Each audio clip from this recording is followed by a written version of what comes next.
John. Oh, Yes. shit, John. Oh, shit. John. Oh, shit? John, one month down. Oh, shit. One month down. January's done. We've only got 11 more months to go. We've only got 11 more months until the launch of a brand new console generation. The future, I'm also expecting flying cars, jetpacks, and lightsabers, and I'm sure that all that will happen.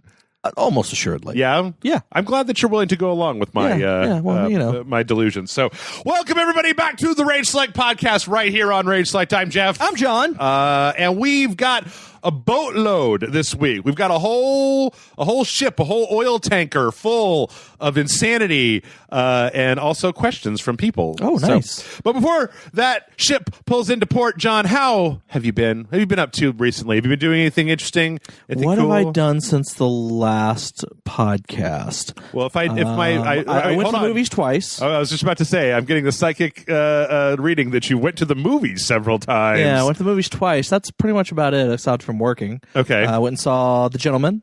How is that? How is that? It's a Guy Ritchie gangster flick. But that's like, that could mean anything. Like, It's good. No, it's really good. Is it like Sherlock Holmes 1 or is it like Sherlock Holmes 2? It's like, I would say it's good on the same level that Knives Out is good. Okay. That's high praise. Yeah. That's some high praise. Like, I really enjoyed it. When I was watching the trailers for it, it reminded me a lot. The trailer, I got a vibe off of it, like the original Kingsman, sort of. I guess I could see that, but yeah, it feels like it feels like a more refined Lock, Stock or Snatch. Okay. He did Snatch, right? Yeah. Yeah, he did Snatch. Yeah. So better than like Rock and Rolla. Yeah. Or what was that? Aladdin. Aladdin. Oh yeah, that little indie gem. No one knows about that. Yeah, no one knows about Aladdin. Yeah. I haven't seen Aladdin, so I can't really compare. Okay. I guess the real question, I mean, like, we're not a movie review podcast, but the big thing is, I think that a lot of times there's a good reason to go to the theater, see something that's a big spectacle, and that's like an action movie, right? So I mean, it's not really an action movie, but I guess there's action in it. Like I said, it's kind of, I feel like it is really on the same level of tone as Knives Out. Okay. Tone and execution. Okay. It's a really well-made film. Okay.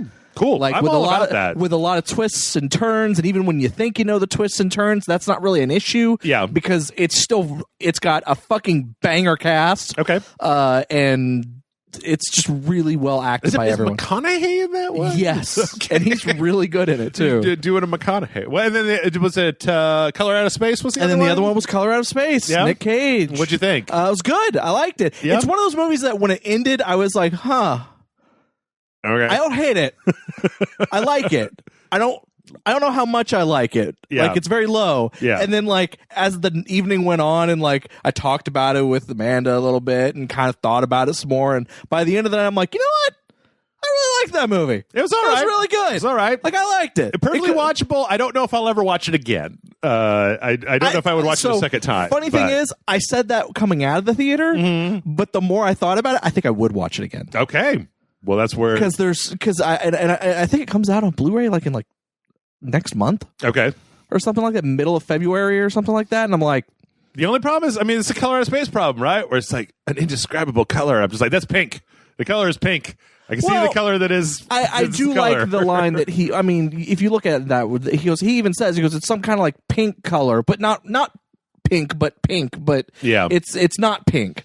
Like, and they tried to give it as weird of a version of pink as possible, but it have you seen Color Out of Space? Yeah, Okay, you saw it? Okay. Yep, I did. Okay. I'll tell you what I saw last week, though, was seasons 1 through 4 of The Magicians. I almost watched that. Yeah? Instead, I watched, and I'm still in the middle of season 3 of Into the Badlands. Okay. Yeah. Chris from over one of us was telling me about it, and I've been on a real big anime kick, and last weekend I was just like, I just don't want to read subtitles. Like, I can read subtitles. Yeah. I just don't want to Same right here. now. So that's exactly where I was. So on Saturday, I just like laid on my couch. I got a pizza and just like started watching Magicians. It's really not that bad. And like, I really hate this, is that the first season is probably weaker than any of the other seasons because they're setting a lot of shit up. Yeah. And the first season is also very much like an HBO show. It's the horniest of all the seasons where everybody's banging it out, and then like, but I mean, it's all on Netflix, right? Yeah. So, but I mean, that show's still going on. Yeah, the 5th season is currently airing, and I think there's plans for even a 6th after that. But it's good. It's fine. I mean, like, we live in an age where you can do like magic special effects and it looks good. For anybody who doesn't know, it's basically just like, it's kind of like Harry Potter, but they're all in college and they're all reprobates and like they smoke and drink. And I'm just surprised the amount of cigarette smoking that happens on that show because they don't normally do that anymore, right? Yeah. Hell, even on Legend of Tomorrow on the CW, John Constantine smokes, but like they keep doing. It's kind of a running gag that every time he's about to start smoking, someone stops him or something happens that stops him. Mm-hmm. And it's like not until one of the more later half of the last season that he actually lit a cigarette and smoked it. But the show definitely starts out with kind of like guys go to secret magic school, except that it's like a postgraduate program, so they're all in their 20s and they can like drink and smoke and have sex with each other. But then it just starts veering off into really weird directions, and I appreciate those. I don't want to say any more in case anybody hasn't watched it. It's on Netflix. And I think it's worth a watch. Yeah, I literally was looking for something similar, kind of something that if I missed a couple of minutes of, I didn't have to worry about it. Like, and I didn't want to have to read anything because it was like because work has been kind of slow these last couple of weeks, so I've had time to watch stuff while I'm working. Yeah. And I didn't want to have to read subtitles. And I was gonna go with The Magicians. I honestly was. We were going to have a really spicy conversation, John. And then I saw how many seasons it was, and I was like, Gonna wait. I'm gonna wait on that one. Mm-hmm. I'm gonna watch something else. I was like, Into the Badlands. Let me see how many episodes per season. Oh, the first season's only got like 6 episodes. Second season's only got 10. Third season's got 16. You know what? Let's go with Into the Badlands. I've heard it has really good fight scenes, and it does. It has really excellent fight choreography in it. The rest of the show is kind of garbage. Okay. Speaking of really good fight choreography, I actually went back this week because it's on Game Pass and started playing Children of Morta. Remember that we played for Patreon? Yeah. And I'm like almost done with it. It's really good. It's really good. I'm still playing Sleeping Dogs. Well, there you go. All right. Well, let's get into these newses. We got some news. We got some news. But before we get into the news. Oh, well, not news yet. It's a preamble, okay? Oh, a preamble. So we're going to talk about Warcraft 3. A lot of bad stuff went down this week with Warcraft 3 Reforged Edition. But there's 2 things I want to talk about that are related to this before we get into there. First, I want to let everybody know that Matt and I recorded a Patreon video for Warcraft 3 Reforged. And this was like before I really dove deep into what exactly was going on with this. So I feel like we're very dismissive of the complaints of Warcraft 3 Reforged in the video because we're just like, I don't know, this seems like Warcraft 3. Like, why are you giving this a 0 on Metacritic? Like, if you wanted to play Warcraft 3, it seems like this is a functional version of Warcraft 3. Here's the story mode. Does it look that much better? Not really, but like, I didn't expect that for $30. That was our attitude. Now, since then, I have gone in and looked at all of this and like, I get it. You found out all the shit. I get it. But that leads me into the other thing that I want to say, and that is that I was thinking a lot about it before we started. And the thing is that the first reports that I saw about this came from really reactionary YouTubers and people on Metacritic giving this game like a 0, with the review being like, fuck Blizzard, you've taken my money, you've stolen my money, and fucked up my favorite game of all time. And the problem I was thinking about is that I have read so many 0 Metacritic user scores that were just completely worthless because it was just like frame rate is locked at 30 frames per second, 0 out of 10. Like, I don't like this company's attitude about the president, 0 out of 10. Or like, this didn't include the DLC that was in the original when they remastered it, 0 out of 10. And I've become so... like, whenever anybody gives something a 0, I consider that to be like I think a 0 should be reserved for something I don't even know. This is maybe a good exercise. Everybody at home, John, you and I can do it here. Like, okay. What game would you give a 0 to? Like, I wouldn't give Aliens Colonial Marines a 0 because it is a video game. You can't play it. I'm trying to think. It's like, I wouldn't even give Daikatana a 0. It's a game. It exists. Like, the thing is that if the game, I can see giving it a 1, right? Yeah. I can see giving it maybe a 3 through 1 for a bad game. I could see, and if you wanted to then write a review of saying, listen, the voice acting is terrible, the graphics are bad, it crashes all the time, the story sucks. But the thing is that when you just say, like, 0, game is bad, and it's like, well, there's so much to a video game that you're not telling me very much by just giving a game a 0 score. But see, on the other hand, when we looked at it, there's like also people giving Warcraft 3 Reforged a 10. And that's the problem with Metacritic, is you get into these wars where people are either giving the game a 10 or a 0. And honestly, as much as I say what games deserve a 0, I say there are very few games out there that I feel deserve a perfect 10. Like, I feel weird even saying, like, this is a perfect game. It's one of the reasons why I think the game ratings are kind of weird. So when I first ran up against this, the people that I was watching talk about it on YouTube were people who kind of may have made a living out of hating everything. Yeah. Or like, they took my favorite Pokemon out of Pokemon Sword, 0. And it's like, well, okay, well, wait a minute.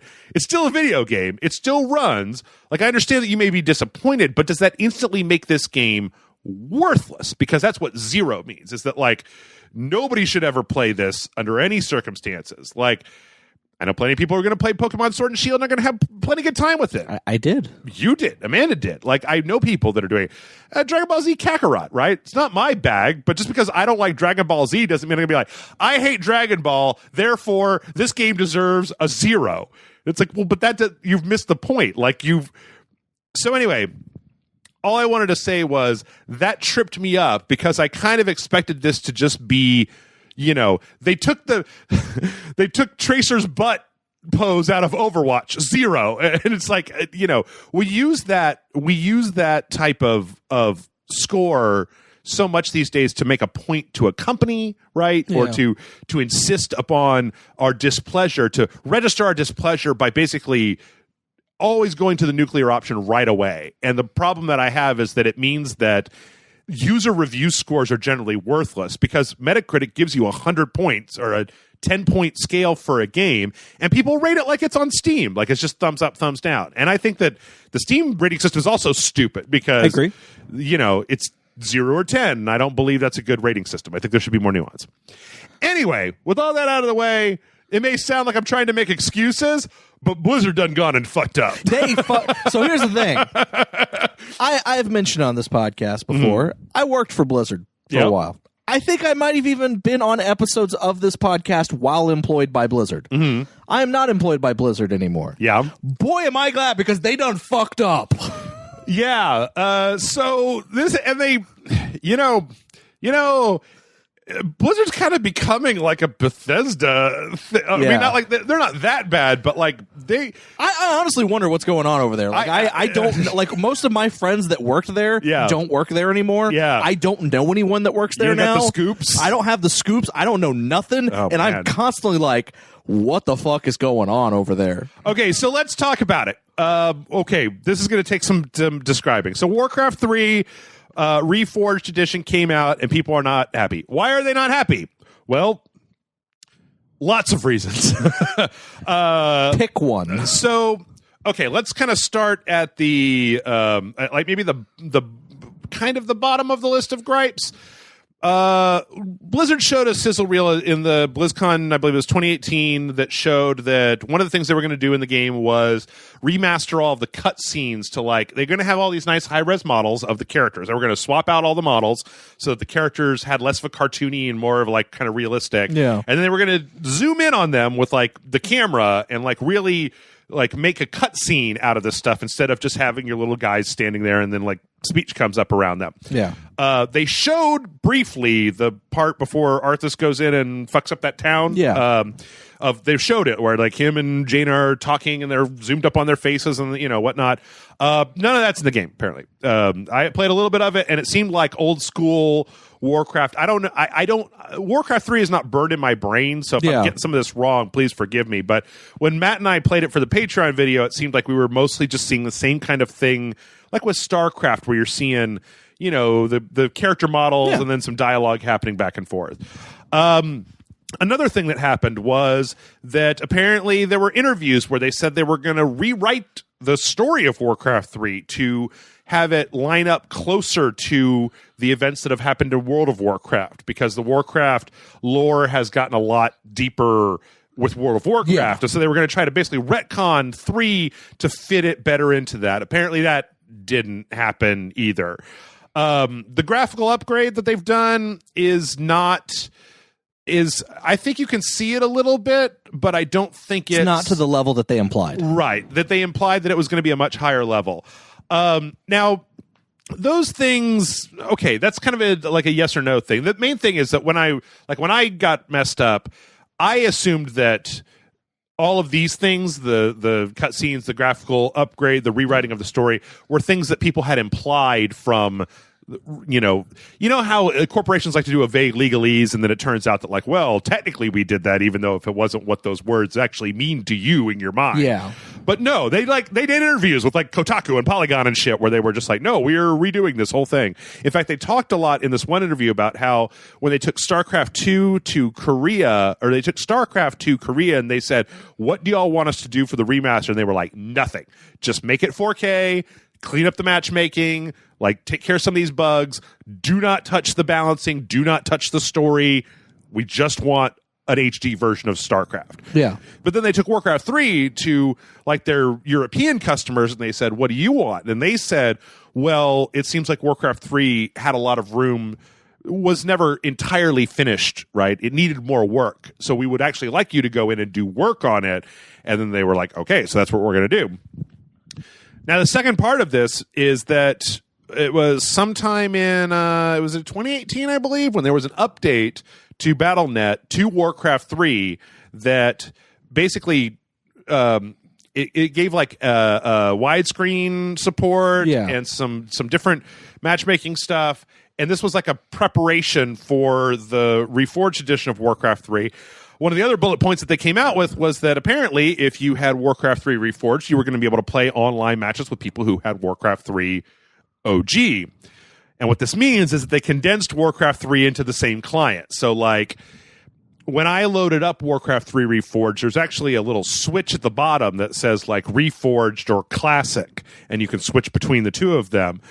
Unfortunately, what this means is that the next group of changes I'm going to talk about happen to all versions of Warcraft 3. Yeah. Technically, now there's only one version of Warcraft 3, and it's Reforged, which has a classic mode. Right. So they took out a lot of stuff from the online. They took out clan support and some of the rank match options that you could do. One of the big things they did was none of the single player mods apparently work anymore. Yeah, and that was the first thing that it broke. One of the biggest problems that they had was that. That they've done is that they've changed the terms of service so that if you, this is so complicated, the number of things are fucked up with this. They changed the terms of service so that if you make a single player mod of Warcraft 3, legally that mod belongs to Blizzard. Now, I bet there's a bunch of you who are like, oh, I get why that is. But for anybody who doesn't, that is because Dota, the cash machine that Valve is currently ringing the bell on, started its life as a Warcraft 3 mod. Blizzard kind of didn't do anything about it, and then Valve bought the rights to Defense of the Ancients and made Dota 2, and now is just printing. Dota 2 is one of the reasons that Valve doesn't have to make games anymore, right? Yeah. They just print money. Like the prize pools in the International are amazing and huge, the amount of money they make off that game. So Blizzard decided, well, we don't want that shit to happen again. We don't want to have to make our own dumb Heroes of the Storm. So if you make a mod for this game, that belongs to Blizzard. And everybody's like, whoa, dude, that's kind of not cool. Like, so that happened. The graphics thing happened. The matchmaking thing happened. There's some other stuff I don't even understand with different types of modes of multiplayer maps and things that you can do that I don't even understand what people are saying. But then the biggest problem here, I think the thing that really nails this all the way down is that because of that client update, it's not like if you don't want to play with these changes, you can just go back and install Warcraft 3 and play the old version of Warcraft 3, because as soon as you you play it by yourself, obviously, right? Yeah. But if you try to go online, the first thing that's going to happen is Battle.net is going to update it to this version, and then you will be beholden to all of these changes that have been made. And quite frankly, that stinks. Yeah. That's bad. Yeah. I mean, I've also, again, I talked to you about it before. One of the other things about it is that apparently people were saying, like, on the forums or on something, were like saying telling people how to get refunds. Yeah. And like those people who were telling how to get refunds apparently are getting like 2 or 3 week suspensions on their Battle.net account. Right, for telling people how to get a refund. And like it's not a good look. Yeah. Yeah, it's bad, and this is bad. And I think it brings up a lot of interesting questions. I mean, in some cases, like, I started this out as, there's been a lot of news recently about things like the Pokemon, the Dexit, and game companies making changes to people's favorite game franchises, and people are just like 0 out of 10. That game is garbage now. So in some cases, I'm hesitant to just jump out and say this is the worst. Yeah. But it's really hard to make any kind of argument that you can't just go back and play the old version if you own it, right? That they've incorporated it into this thing. And that, as near as I can tell, I mean, by the time this comes out, who knows? But as near as I can tell right now, they haven't also communicated any real... There was a day one patch that apparently was supposed to do some graphical updating to the game and fix a few things. But like, the question comes like, so is this it? Are you guys pulling a No Man's Sky? Are you pulling a Final Fantasy 15 where it's like, are you planning on putting the cutscenes in that you had in the trailer that you showed us? Are you planning on adding that content into the game at some point so that if so, why release an unfinished game? Right. And if so, yeah, why is it not like that? Are you planning on letting people? Are you working with the single player modders to let so there was some kind of like anime mod for it. There've been a bunch of multiplayer mods for it as well. That, of course, none of those work.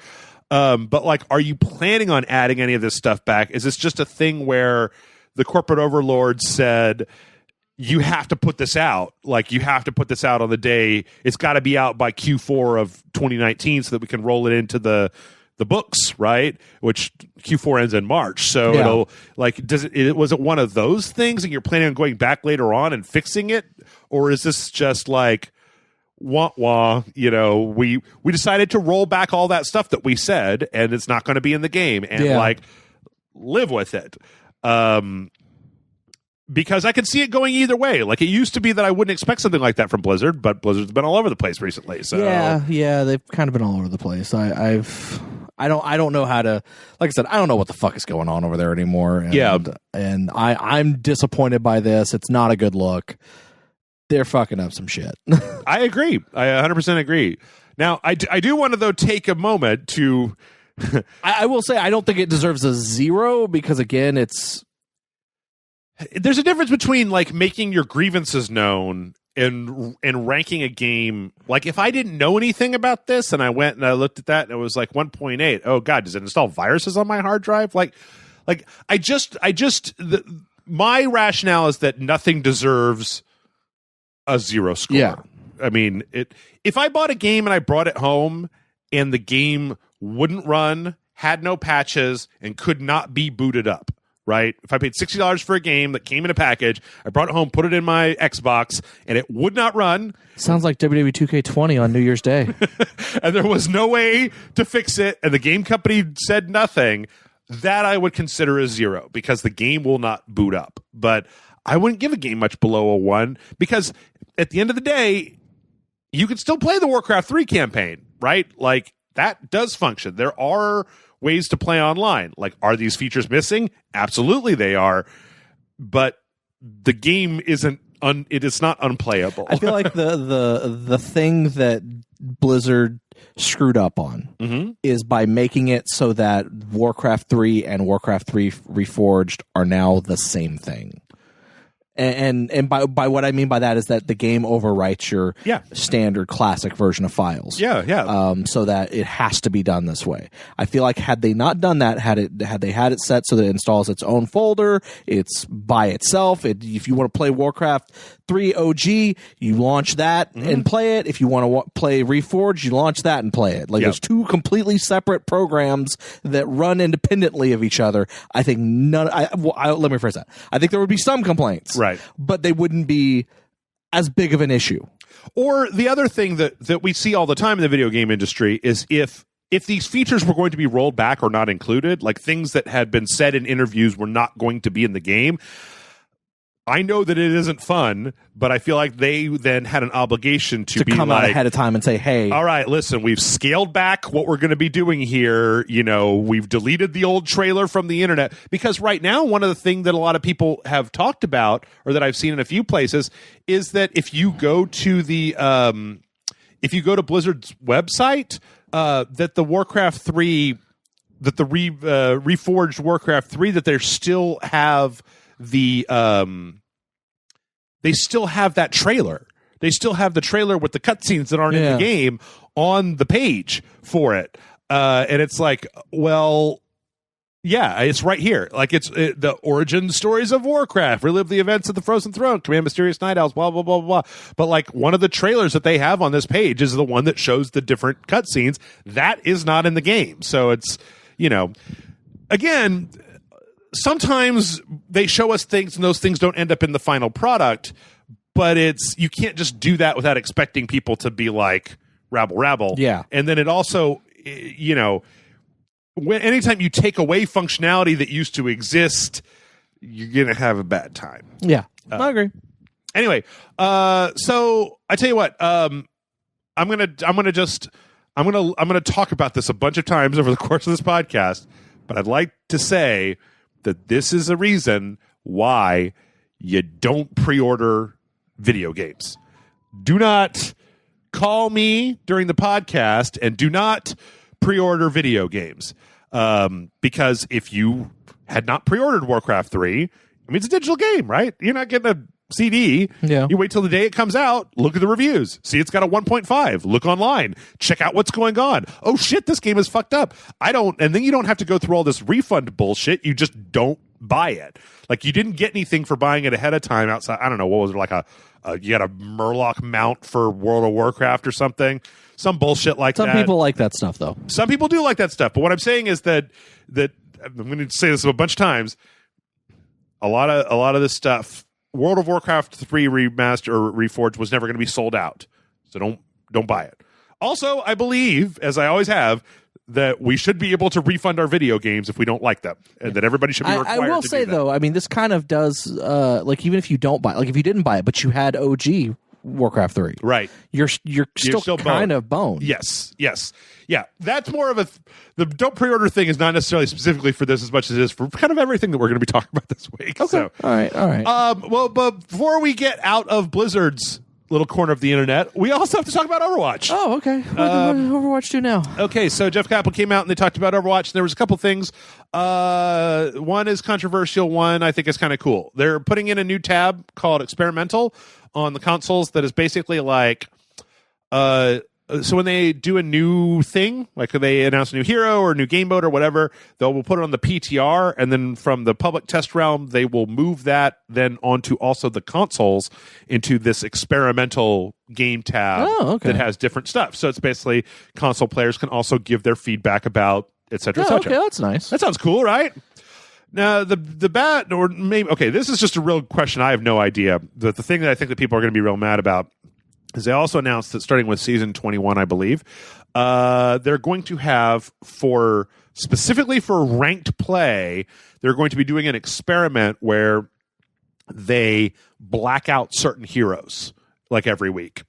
And this is going to be the Blizzard team. And there's actually a thing currently for ranked play where you can do a type of ranked play where you can essentially like take people off the roster that nobody can play type of thing. Okay. But this is going to be like in ranked play, we're taking these 4 heroes out of the mix, and you guys just have to fuck with it. And they said they're doing this all the way up to League as well. And I think the reason that Kaplan said in the thing is because they're they're trying to shake up the meta a little bit so that it's not just these really set in stone teams for like rank play. Yeah. So that people have to come up with different strategies instead of just being like, well, I play Tracer in ranked and that's what I do. That's all I do is I just play Tracer in ranked.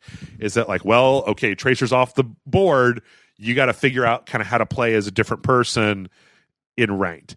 I don't really play very much Overwatch anymore. Yeah, I don't either. I kind of think that's an interesting idea. I think it would be a very interesting idea for the league because those people are so sharp with 2 or 3 characters.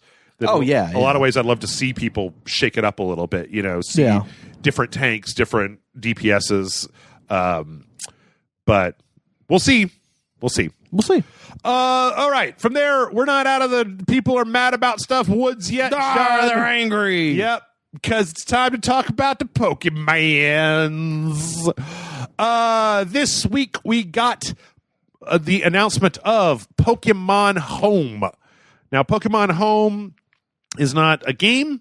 Pokemon Home is the place where you store your Pokemon for movement between people, between games, pretty much that, between people and games. Now, on the 3DS version, as I understand it, and I've read all of this, so if I get some of it wrong, again, please feel free to tell me how wrong I am. There was a piece of software called Pokemon Bank. Yes, that was the thing for the 3DS where you could transfer Pokemon, you could trade them. This is why when people were so upset about the national decks, it was because if you had a Pokemon in your bank that didn't exist in Pokemon Sword and Shield, it means that you could not transfer that Pokemon into the game to play it because it wasn't in the game, right? Yeah. The reduction of the number of Pokemon. That's correct. So there's a new piece of software that they're rolling out called Pokemon Home that is taking the place of Pokemon Bank. It is going to be both on the Switch and on phones. Okay. There is a basic version, which is $0, and then there is a premium version, which is $3 a month, $5 for 3 months, or $16 for a year. Okay. Now, Pokemon Bank was $5 for a year, so this represents a pretty significant price hike boost, in the price. People can look at it online. The basic breakdown. Here's some of the basics that you would need to know. The basic version of Pokemon Home, the free version, you can store 30 Pokemon. Okay. The paid version, you can store 6,000 Pokemon. Oh wow. The free version, you can have. They have a thing called Wonder Boxes, where you can put your Pokemon in essentially like a loot box, and then you can trade them around between different people. Okay. The basic version gets 3. The premium version gets 10. There's a thing where you can make like a room, like a trade room, and then people can come in and they can trade their Pokemon back and forth. The basic version can enter trade rooms, but only the premium version can create trade rooms. Oh, okay. And then there's also a judge function where you can like dig into Pokemon stats. And in the free version, it's unavailable, and it's only available in the premium version. And so this has been met with some thumbs downs, some zeros on Metacritic, John. I can see. I can only guess. Yeah, and a lot of this is let's see. Pokemon Sword and Shield can transfer to and from this service. Pokemon Let's Go and Pokemon Go can only transfer into this service, and you cannot transfer Pokemon back out into either one of those pieces of software. In some cases, I think that makes a certain amount of sense, considering the limited number of since they're weird. They're weird games. They're strange. They're not just like a core Pokemon thing. Yeah. So somebody pointed out that potentially now what you're asking for is $60 for Pokemon, or for $60 for Pokemon Sword or Shield, $5 for Bank, so you can get your stuff out of the 3DS, $16 for the home. What is it, like $20 a year for Switch Online so that you can play against other people, and then $30 and another $30 for the expansions to Pokemon.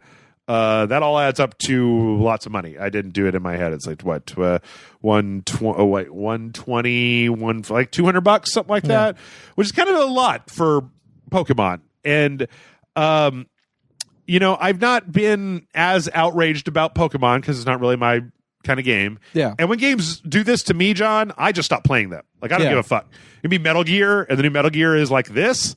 Fuck you, Metal Gear. Like, I got other games to play. Like, there are games that are not trying to take every amount of money that I have, so fuck you. I agree. But I think this is a bit much. It is a little bit much. Considering, like, Nintendo's gotten to the place now where you buy Splatoon and then you have to pay to play it online. Okay, you know what? That's like every other console, right? You pay $60 for Splatoon and then I got to pay to play it online. Whatever. In fact, it's cheaper, because Xbox is $50, PlayStation is $50 a year, right? Yeah. So it's cheaper. It's $20 a year on Nintendo. Fine. Legend of Zelda comes out and it's $60. Then there's a $30 season pass, and they've got all this new expansion. Smash Brothers comes out and there's a $30 fighter pass, and I got to get all the new fighters that are coming out. So I got to pay $60 for the game, and I'm paying $30 for DLC. Like it or not, that's the norm in our industry, right? Yes. Like, it's not like Nintendo's doing anything different than anybody else. But this is a little bit a lot. This is a little bit a lot of stuff. I mean, I kind of, probably less so than you, but I really don't have a dog in this fight because yes, I played Pokemon Sword, and I liked it and I beat it, and I will probably buy the expansions, but I don't have any need for Pokemon Home or Pokemon Bank or any of that kind of stuff. So. Yeah, I guess it seems like people. It seems like they are. It seems like in a certain way that that their longtime user base is kind of being punished, they're being kind of punished. Yeah, in that. Yeah, exactly. You bought a $60 Pokemon game, played it, beat it, and you were like, "That was a Pokemon game." Thumbs up. It's kind of like when Matt and I played Warcraft 3, and I was like, "What? It's Warcraft." I could look. Here's Thrall. I can click on Thrall. I can make him attack Azeroth. Boom, done. That's all I cared about Warcraft. But then when you start digging down into it, you're like, oh, wait a minute. The rest of this is a little, This is a little funky. This is a little weird. Yeah. So yeah, I gonna say actually, thumbs down, Nintendo. It also sucks because I feel like Nintendo's of two minds. Where like earlier on in the Switch's life, they had this thing where they were very much like when some of their mobile games were really good in the beginning, like the Mario one, where it was just like, here it is for free, and it's like $5, and it's a full video game. Like, here's the Fire Emblem one, and yeah, it's a free to play game, but like it's a pretty well made free to play game, and it's not especially egregious about it. But then it's like the Mario Kart one came out, and that one was real. It was less so. It was a little bit more nitpicky and like money grabby. And, so I guess I hope that Nintendo doesn't get too far into this road. But I have a solution, John. Oh, you have a solution? I do have a solution. Oh, okay. I have a solution. I don't think anybody wants to hear my solution. Oh, okay. I wanted to hear it. But... Okay. Well, I'll tell you then. I'll tell you. Everybody else, stop listening. You have to stop buying Pokemon games. Like, if this is if you hate this, you have to stop buying Pokemon games. Well, that's never going to happen. And cancel your bank subscription, let all your Pokemon go, and don't buy Home, and don't buy any of the DLC. I mean, don't take your Switch outside and throw it on the ground or anything, but companies don't care how mad you are about their shit on Twitter. They care about money. And if the money isn't the money, then they won't monies. Like, you got to hit them in the money parts. And you know one of the ways you can hit them in the money parts, John? Don't buy their stuff. Don't pre-order games and see what they're like after they come out, Don't pre-order Pokemon, and then when you find out that they don't have your favorite Pokemon in it, don't buy it. Like, I know you won't get to play the new Pokemon game, but that's the only real way to show companies your dissatisfaction level. I'm sorry, but that's all I got to say. That's all I got to say. Okay. Let's see. I'd love to say that we're done with Nintendo, but we're not done with Nintendo. Because Nintendo has been fighting into European courts. Oh, no. So, John, I don't know if you know this, but I don't. In other countries have laws about like... Say what? I know, it's so strange. I thought we invented them. Other countries, especially in the European Union, have like, with the whole loot boxes thing. Yeah. They'll have like laws that say like, you have to give somebody a refund if they ask for it. And then like, game companies are like, no, we don't. And then they're like, yes, you do. And they're like, no, we don't. And they're like, all right, let's go to court and we'll figure it out. And that's what happened here because Norway and Germany essentially brought this suit to the European Union courts, and they said Nintendo must allow you to refund a pre-order if you don't, if it's not out yet. If you pre-order it and the game's not out yet, you should be able to get a refund. And Nintendo successfully argued, nah, bro, we don't give refunds, and you can go fuck yourself. And they won this week. Basically, the rationale was that as soon as you pre-order a thing on Nintendo, it immediately downloads something, the game, ostensibly, a locked version of the game onto your system. So you have receipted the product, right? Yes. You paid for the product. You have the product. Now, you can't use the product, but that doesn't mean you don't have it. And they argued that successfully, and the courts held it up. And so apparently you can't get a refund for your shit in Europe. So, refunds. You should be able to do them. You should be able to get them. I actually managed to refund something with Nintendo one time. Did I tell you that? No. Yeah. I bought a copy of Tokyo Mirage Sessions on the Wii U, and it literally wouldn't launch. And I managed I vaguely remember that. Yeah, I actually managed to get them to refund it to me. It was kind of crazy. I don't really know how that worked, but anyway, boo Nintendo. Boo Nintendo. You guys aren't as nice as you said you were. Here you are, you're in German court, and this kind of goes into the thing you were saying of don't pre-order. Don't pre-order stuff. Yeah, because you can't get a refund from Nintendo if you pre-order stuff, So that. And then it turns out it doesn't have the Pokemon you want. It doesn't have Pokemon you want. Now, along those same lines, John, I know that we all may be tempted to pre-order Doom Eternal because there was news this week that it's not going to have microtransactions. Which was interesting because there were some preview events that were going on, and at one point people saw something that looked like a battle pass system, and then it looked like there were unlocks happening in the battle pass system, and they were like, whoa, Bethesda, are you trying to sneak something in the back door? And then one of the Hugo Martin, the creative director, came out and basically said, don't worry, this is cosmetic only, and there's no way to put real world. I think he said there was no way to put real world money in it, but he did say it was only cosmetic and it wasn't going to have any effect on the story, and you can't unlock like weapons or anything. It is purely skins and colors and junk like that, which I think is everybody thumbs up for Doom Eternal. There's also a story. You remember Jim's Eternal, huh? That's right. That you remember that guy that couldn't play Cuphead? That was like a game journalist for some place, and he put up this video where he couldn't get through the tutorial of Cuphead. Yeah. And everybody was just like, "My God, this proves game journalists are crappy." Yeah, because he couldn't figure it out, like legitimately. Yeah. Apparently, the same thing happened to him with Doom Eternal, and he kept jumping in lava and couldn't do anything. And so, anyway, but Doom Eternal is coming out, and apparently, it's going to be fine. It's not going to have microtransactions. It's not going to have. Apparently, people were nervous because there was a progression system, and they were just like, no. That's like a regular video game progression system where you get experience points and it unlocks stuff, and then you equip that stuff. It doesn't have anything to do with money. There's no money. There's no way to put the money in. Which it's kind of weird that we live in a day and age where everybody's just like, no. I swear. But it is worth noting that this will be the first Bethesda game in a while that hasn't had any kind of microtransactions in it. And also, just because it doesn't have microtransactions now doesn't mean that 2 months into now let's just hope it's the first Bethesda game in a while that's not broken. Yeah. On launch. Or that is good. That would also be a good one. I would take is that good. Too. Yeah. Since the previous Doom? Yes. I say since then,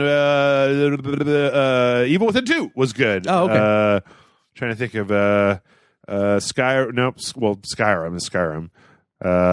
Nope. Fallout, Elder Scrolls Online, Blades. I don't know. Elder Scrolls Online could be banging right now. They keep trying to get me to play the one that's in Skyrim, and I'm just like, dude, I've had enough of Skyrim. Like, I don't want to play in Skyrim anymore. I want somewhere else. You're like, I play it once a year. That's good enough. Yeah.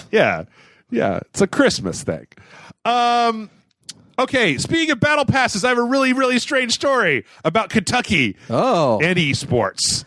Kentucky. So apparently, home of the Colonel. Yeah, apparently in Kentucky, I don't know if you know this, John. I don't know. I know I've said that like 3 times in this podcast. Yeah, well. I didn't know this. Apparently, in high school, they've started to have esports as like an athletics credit that you could sign up for. Huh. So in this Kentucky High School, the Kentucky High School Athletic Association has an esports league that plays Rocket League, Smite, and League of Legends. Huh. And they outsource with a company called V something. Oh, God. I'm the worst newsman of all time. You Play are, VS. but it's okay. Play VS. So they don't know how to do it because they're all old fogies. Yeah. There you go. So Play VS, you're going to take care of our esports thing. Well, recently, Play VS added Fortnite into the mix of esports, and that pissed off the Kentucky school district. Oh, shit. Because, John, there's guns in Fortnite. Yeah. So that's bad. You can't have high schoolers playing games with guns. I mean, God only knows that if you let them play Fortnite at high school, they might go home and play Fortnite when they're not at high school. Now, if you don't let them play Fortnite at high school, obviously they'll never play Fortnite. How would they even know it exists if they don't play it in high school first? This is stupid. This is some stupid shit right here. Yeah. Yeah. Anyway, I understand the logic by what they're saying.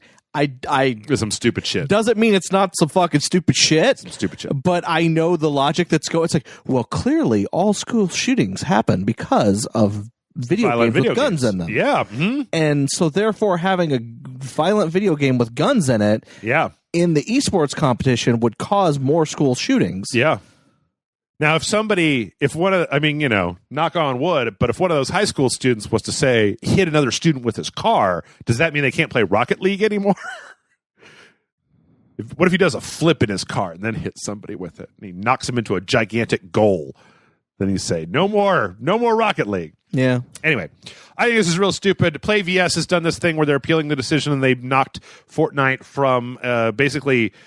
They've knocked it. It's so weird from the classification of being able to be an elective to like a club thing that they can play through this organization. In any case, I just want to say I think this is stupid. I think it's stupid and dumb. And if you're going to let people run around as gods and smash each other in the face with hammers or, like play League of Legends. I've never played League of Legends. I don't know what it's like.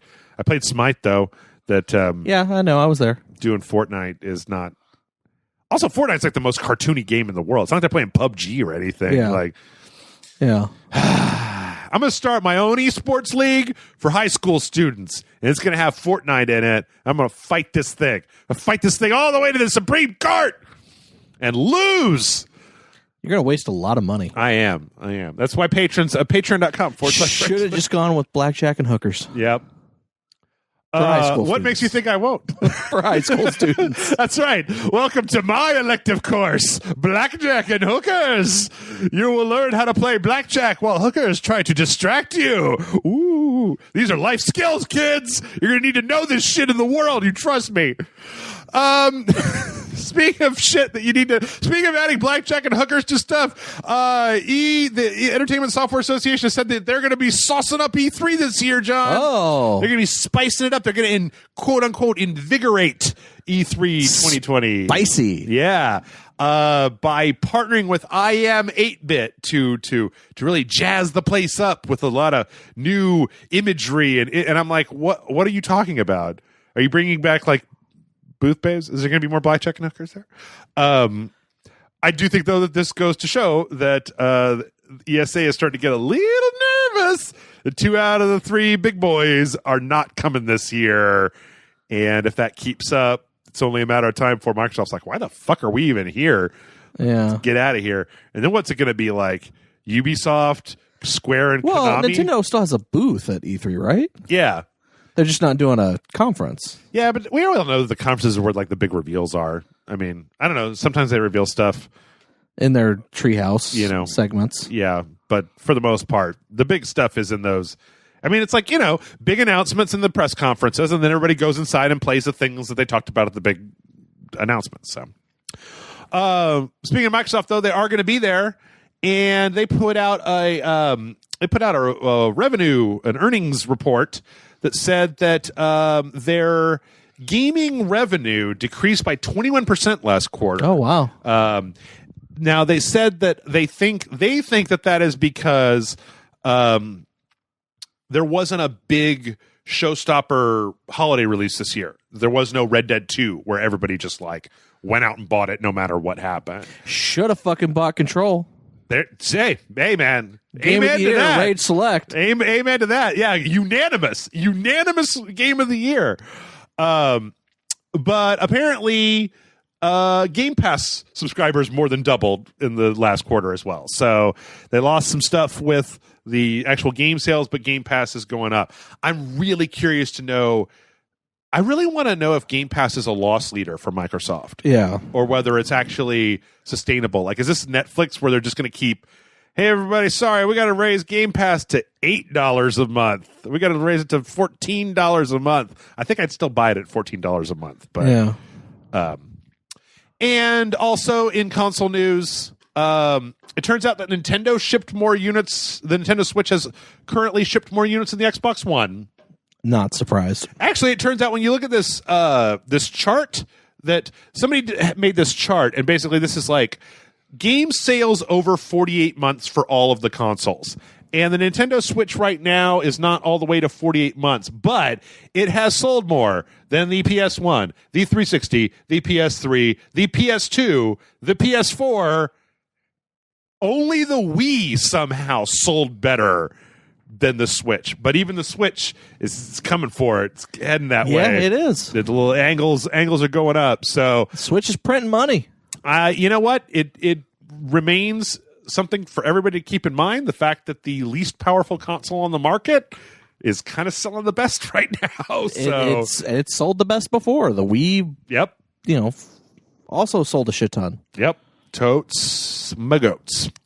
Speaking of selling a shit ton of stuff, apparently Valve sold 103,000 units of the Valve Index all after Half-Life Alyx was released. The hell is the Valve Index? It's the latest Vive. It's the second gen Vive, basically. It was the best PC VR headset in Q4.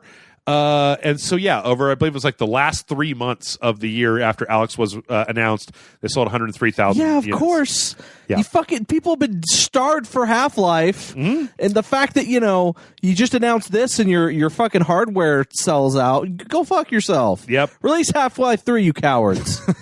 Start working on Half-Life 3, you cowards.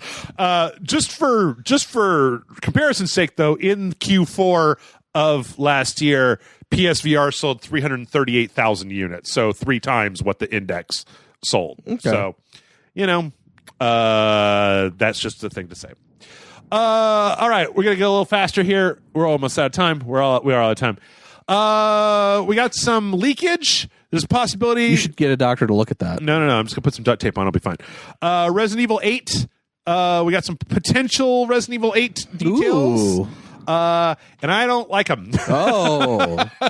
After all this time, this is potential, but this came from a tip line at a website called Biohazard Declassified.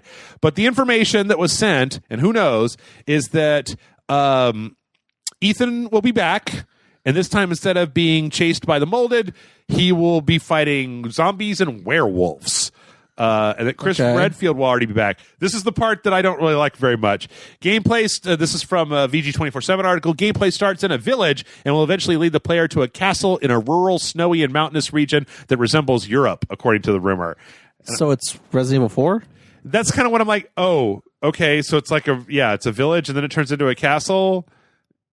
I thought one of the biggest, most interesting things about Resident Evil 7 was that it was like a fucking trailer park bayou lab swamp thing, weird nonsense. So I don't know. Can't say. Who knows? Could be wrong. Yeah, Could be wrong. Could be made up for all we know.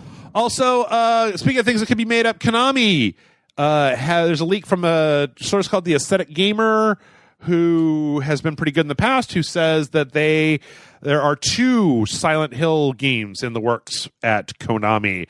One of them being a soft reboot of the franchise, and another one being a Walking Dead / Until Dawn style episodic narrative set inside of the Silent Hill universe. I will believe these are not pachinko machines when I see a trailer for a video game and not a pachinko machine. Yeah, I'm there with you. Yeah. Also, fuck you, Konami. Go fuck. I mean, I realize that they went, oh shit, Kojima's gone and PT's gone. We gotta spend the next 2 years working on something from the ground up, but fuck you, Konami. Yep. That's what they say. Fuck Konami News. It was like I saw somebody make the argument that it was like, yeah, who knows? Because like technically you could have said that Metal Gear Survive was a brand new Metal Gear game that came out like 2 years ago, but it's not really Yeah. What are you going to do? All right, we got some trailers. Apex Legends has a pair of trailers, one of which I believe was about the new hero Forge that was coming in. It was a nice little animated trailer. Yeah.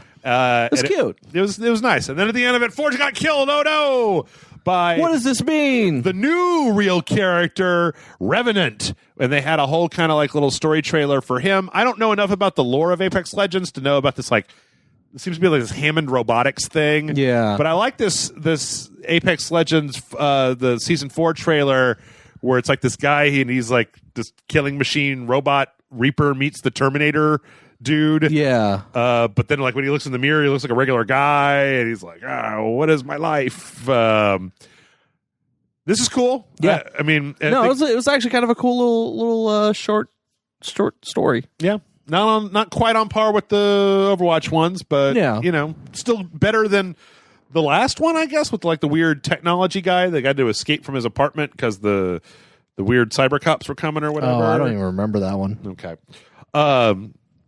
I don't think I'll be playing Apex Legends. I've never played Apex Legends, but I wasn't sad that I watched this. So maybe go watch this. Yeah, if you have it's a neat little thing. 3 minutes. We got a trailer for Ghost Recon Breakpoint Terminator. The Terminator's in Ghost Recon. Yeah. Johnny, gonna go play Ghost Recon now? No. You gonna watch the new Terminator film now? No, I'm gonna go sleep. You talk about this for the next however long you're going to talk about this. I'll be over here asleep. No, that's all right. I'm done talking about it. This looks stupid, and I don't understand. I don't understand. I do have to admire the fact that they're still making Ghost Recon Breakpoint a thing, and they're still shoving Terminator into things. Mm-hmm. Yeah, it was in Gears, right? Yeah. So it was Gears and Breakpoint. Wasn't there a third game? There was another Mortal Kombat. Oh, right. The Terminator was in Mortal Kombat. Yeah. Anyway. I feel like there might have also been a third one, but a fourth one, whatever. Was Sarah Connor skin in Call of Duty? No. Oh no, I don't know. We also had a couple more. We had a trailer for One Punch Man. Here, Nobody Knows this is the 4th character trailer. I have to appreciate the number of One Punch Man characters that they're bringing in here because Child Emperor and Spring Mustachio did not have a lot of screen time in One Punch Man season 1 or season 2. In fact, I think that M.I. Mask, who was the third one that they announced, basically just showed up and like talked shit to Genos like 3 times and then it was over. Yeah. So I'm actually still really excited for this because I don't know, it looks like a little bit better than normal arena fighter, or that could just be because I like the characters of One Punch Man. Yeah, it's possible. It's close though, February. Yep. We also got a trailer for the Persona 5 Royale, which was kind of just a, hey, look how cool Persona 5 is. I'm kind of getting excited to maybe try playing this, but I guess if it was in the first half of the year when there's nothing out, then I could maybe sit down and not be pulled away by 8 other new releases. Yeah, or if it came out like towards the end of the year and like you've beaten everything else and does it has a release date? No, it has a release date. It's like middle of the year. It's like June or March or something. When is it? That's not right. That says October 31st of 2019. Oh wait, I guess that's the March 31st.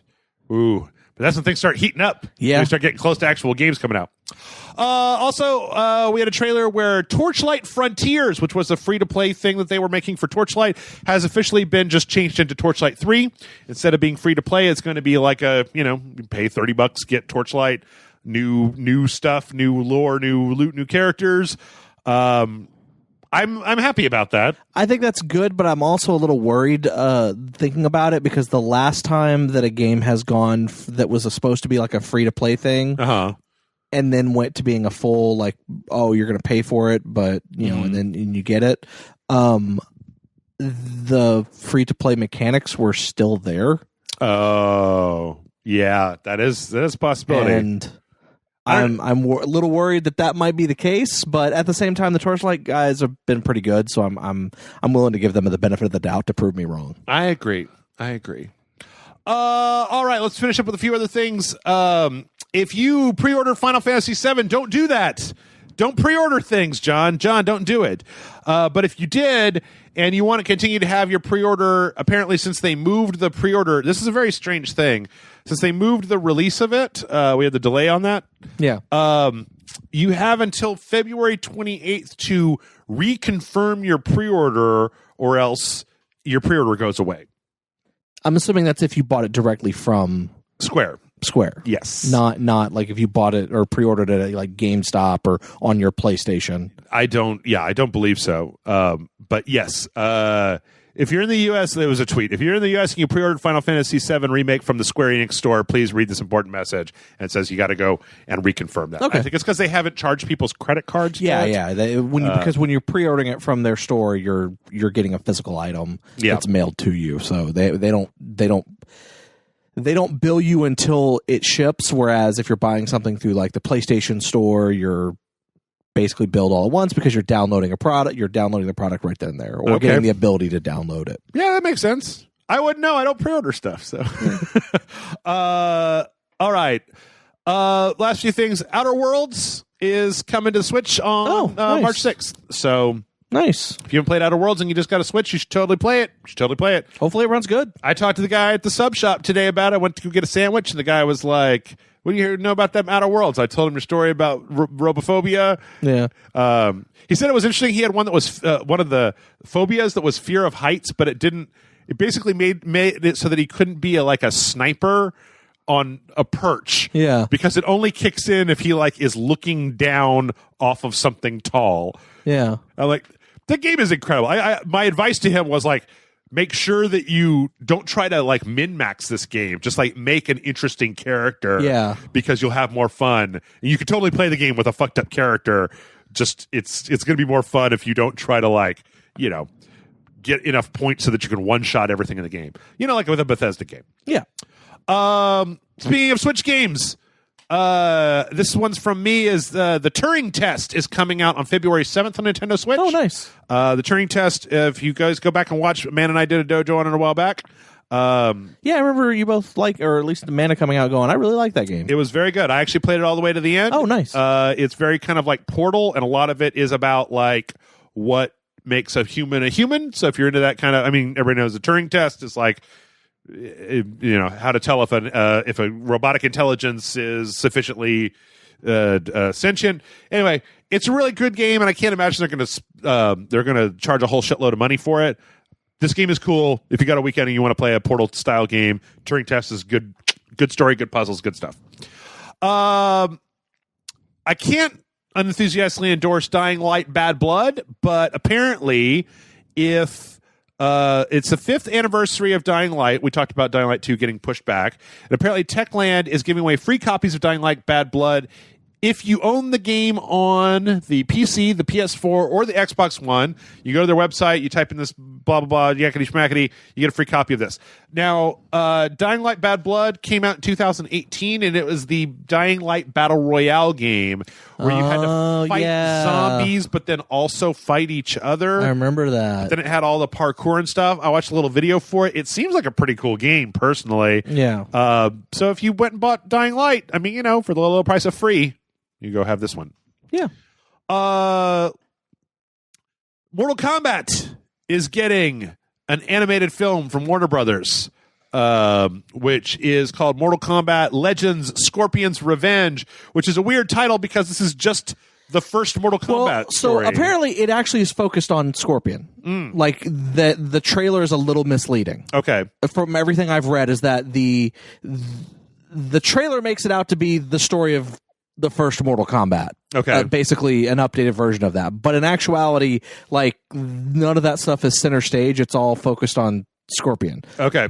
And I also like the fact that the voice actor from Mortal Kombat 11 of Scorpion is also the voice of Scorpion in this animated feature. Though I think all the other voices are different actors. Okay. And that's coming out pretty soon, right? I don't know. All April? I know is that... Is it April? I think it's April. Yeah, because I know the trailer basically said, own it on DVD and Blu-ray. Yeah. And it was just like, when? Yeah, it's kind of got that, the way that a lot of the new Warner Brothers stuff, it looks like exactly that art style, like it's animated with this kind of, I don't know, Batman the Animated Series plus look. Looks all right. Very hard lines. Yeah. A lot of real black shadows. Really, I think what it's going to come down to is just going to be, I haven't watched any of the animated Warner Brothers stuff in a long time, is going to be how good are the fight scenes, because a lot of times that's what is going to, a lot of Mortal Kombat's about fighting, so, you got to put in the time to have some really impressive fight scenes. Hopefully they did. All right, and we got a few things for funsies here. Actually, this one's kind of half fun and half... apparently some hotel group is building a whole series of Atari hotels. Yeah, Atari Hotel, Restaurant, and Bar? Yeah. Or Arcade and Bar or whatever. Which are going to have some kind of like weird video game tie-in stuff. Yeah. I know that there's one is said to be in Austin. Oh, yeah. This article misspells it as Austic. Austin, Chicago, Denver, Las Vegas, San Francisco, San Jose, and Seattle. I don't know, John. You split a room at the Atari Me and Hotel? Amanda were already talking about it. Oh, yeah? Yeah, we were talking about possibly, Get in a room? Yeah. Get a room, you two! There you go. I'm giving you your assignment. Well, if it actually gets done and it's interesting, maybe you guys go check out. Maybe you guys get a room, I'll treat you to dinner, and then you can review the room on the podcast or something like that. It's kind of like what this is kind of a question mark. It's weird. I don't understand it, but whatever. Here's a quote from this is also it's being described as a one-of-a-kind video game themed destination. Atari Hotels level up hotel entertainment with fully immersive experiences for every age and gaming ability. When creating the brand new hotel concept, we knew that Atari would be the perfect way to give guests the nostalgic and retro meets modern look that we were going for, said the spectacularly named GSD group partner Napoleon Smith III, perhaps best known for his role as executive producer of the Teenage Mutant Ninja Turtle film franchise reboot. Let's face it, how cool would it be to stay inside an Atari? Probably not that cool. Those things are hot as balls, man. Yeah. Whatever happened to that weird 2600 with the HDMI port thing? Oh, God, I don't know. I think they put it out, didn't they? I think it might have come out. I know they put out like hats that had like speakers built into the bill, like they were Atari branded hats or whatever, and headphones. Okay. It was weird. It's weird because Atari, they're so far gone from the video game industry that it's like, what was the last Atari game that came out that wasn't just like 2600 collection? There was like that weird, remember they put out that Yar's Revenge? Oh, yeah. That weird, like, is that VR Battle Zone? I don't know. I don't even know. Anyway, and last but not least, this is only a matter of time, but somebody made a Goose game, like a weird itch.io game called Desktop Goose that basically is like a little, it's not the actual Goose from Untitled Goose Game, which is the only reason I haven't installed it right now, where it's just like a little weird goose that runs around on your desktop and steals your cursor and like drags your windows away and just generally he'll fucks bring with you. New windows on your screen. Yeah. He'll type you messages. Yep. He'll fuck with your games when you're playing games. Yep. So it's kind of an interesting thing. The only problem is that the goose kind of looks like shit. So yeah. If it looked like the goose from Untitled Goose Game, like I said, I would already figure the reason that they didn't do that is because copyrights. Also, that's a Untitled Goose Game has one good looking goose. Yeah, it does. Anyway, thanks everybody. That's what I say at the end. We're going to take a break. Yeah. Appreciate your goose during the break, and we'll be right back for more of the Red Select Podcast. Remember not to pre-order stuff.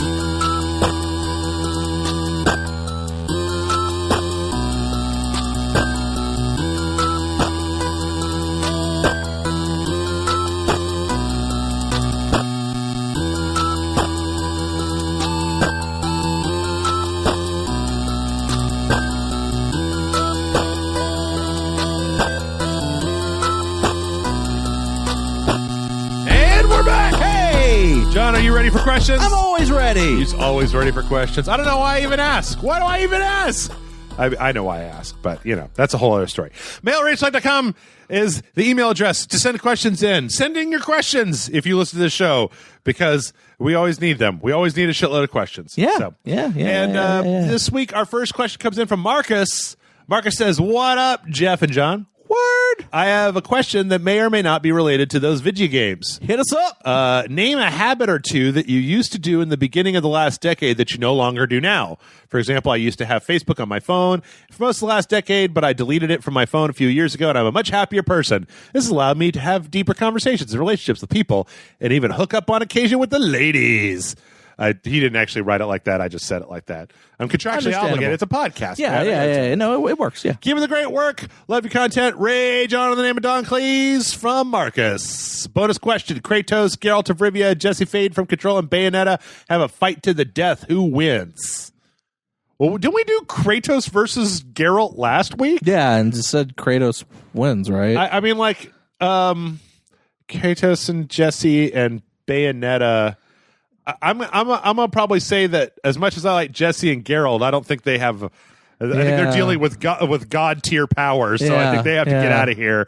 So it's kind of just Bayonetta and Kratos, and I just get the feeling that Kratos would end up sleeping with Bayonetta. Yeah, I was actually it's like they didn't have go hit up a bar or something together. I would call it a draw. And meanwhile, Geralt and Jesse are just sitting in the corner, like, what the fuck is up with those two? Anyway, things that changes to your general, let's see, a habit that you used to do but no longer do as much. What do you think? Is there a thing? Or I'm gonna expand it if you don't have an answer for that to things that you didn't do that you now do quite a bit. I know one for you. Really? Yeah. Or the last decade. You got a dog. Oh, I got a dog, yeah. Yeah. You got a canine pal. You got a scrappy companion. I also stopped recording my own podcast. There you That's go. a habit that I had, but I don't have anymore. You finally broke the podcast habit. I've been trying for a long time. And here I am on Jeff's podcast. Yeah. I wish I could break that. I tried to pick the habit back up, but then had to drop that just due to personal reasons. Yeah. I've gotten off a lot of the social media. I don't Facebook at all anymore, which I feel like, I don't know if it's made me a happier person, but like I'm less connected to people that I don't really had no real connection with outside of the internet. Okay. So there's that. Yeah, I just recently uninstalled Twitter from my phone too. Because I don't want to be able to just... Oh, I have all that installed on my phone. I even have your fucking Discord server chat on there too. Nothing wrong with you. You find patrons who are on the Discord server. I just like giving Jeff shit. Yeah. I mean, we've talked about it in the past, but I started cooking over the last decade, in the last 3 years or so. Yeah. Which has been a pretty big change in my own life. Yeah. All the feet fell off of the couch. So, yeah, it's a lot lower. Yeah, I need a new IKEA couch. The poor Rage Select IKEA couch. It's done its best. It's had a lot of butts on it over a lot of years, but I think it might be time to get the exact same IKEA couch over again and just put that cover on it. So, I'm trying to think what habits or whatever have I had in the past that I don't have now? Because I'm thinking I still have all my social media. Mm-hmm. You quit smoking. I never smoked. Oh. You could also say I quit drinking. I'd be like, I never drank. Yeah, that's true. I'm trying to think, because the last decade actually that goes past the inception of Rage Select. So I'm trying to think of before I was doing Rage Select. Was there anything that I used to do that I don't do now? I don't really go out anymore. I used to go out a lot more. Yeah, I could agree with that. I used to go out and do stuff more. I used to go to more conventions in Austin. I barely, if ever, do that. Anymore. I don't know. I don't think I have a really good answer for this. I used to go to a lot of local wrestling shows, which I don't anymore. Though I would still like to. I just don't have time and or money. Though I am going to a wrestling show in a couple of weeks. Okay. So that'll be fun. Yeah. I don't know that we have a good answer for you, Marcus. Yeah, Sorry about that. I'm terrible. Let's see. This next one does not have a name on it. But I feel like this is a thing that's come up. It came up a little bit in the Discord. I've had this conversation with a few people in real life, so I'm just going to talk about this. I'm going to call you CJ. Says, "Hey Jeff and John. He said it was addressed to me, but I want your input. I want your input, John. All right, fine. I'll give you my input. After the latest Dragon Ball Dojo and the other ones in the past, it seems like you aren't the biggest Dragon Ball Z fan, lol. However, I would love to know what makes anime interesting for you and your co-host if they're into them. I love My Hero Academia, but always feel that constant questioning for shows like Naruto and Dragon Ball could be done for that show as well. Thanks, and that's from CJ. They did it. The question was also because they said, and yes, also for your co-host. That is so you correct. lied. That is you correct. lied, sir. I did. I'm a bad man. So really, what I was thinking about here was like the whole constant questioning thing. There's a thing I've been talking. I talked a lot with Michael about this, about how like why does Dragon Ball Z not really work for me, and My Hero Academia works like 100%? You know, let's go back to the big. You give one a 0 on Metacritic, and the other one is a 10. I know. So for me, I think that the thing with My Hero Academia is that the concept of My Hero Academia fits excellently into that shonen anime structure, because the concept is everybody in the world has superpowers. And then it's just like, well, what happens from there? You know? Whereas like in Dragon Ball, like in the original Dragon Ball, Goku's a kid and he's got a monkey tail and he's like a martial artist, but he can also do... It's a variation on the Monkey King tail. Yeah. Like it's a lot of... Journey to the West. Yeah. But then like in Dragon Ball Z, it's like, oh no, it turns out he's actually Superman. He's from another planet. And then they've got these aliens that are coming down. And there's a lot of weird, like... There's just a lot of weird stuff that brings up questions in my head that that world doesn't fit together real well for me. And a lot of it is because I'm just not willing to go along with what Dragon Ball Z is doing. And that's me, right? That doesn't, it's nothing to do about the quality of the show. There's a quote from Grant Morrison, I think, that fits kind of in this, which is, you know, when you're a child and you read or comics and you or watch cartoons, you just kind of accept the world that this is in. But when you get to be an adult, you start questioning everything. Like, who pumps Batman's tires? Nobody fucking pumps them. It's a fictional story. Right. Quote from Grant Morrison. Like in Dragon Ball, it's weird to me because like Goku and all of his like martial arts buddies, they all like hang out in like this Chinese countryside like village stuff. Yeah. But then like in the episode when Raditz comes, there's like a farmer with like a Chevy truck and a shotgun who's dressed like a farmer. But then there's like people in a city, but the city looks like it's from the future. Yeah. But then the people all just look like business people. And I'm like, what? I don't understand. Is this a future world? Is it a past world? If it's a past world, yes. Why? And yes.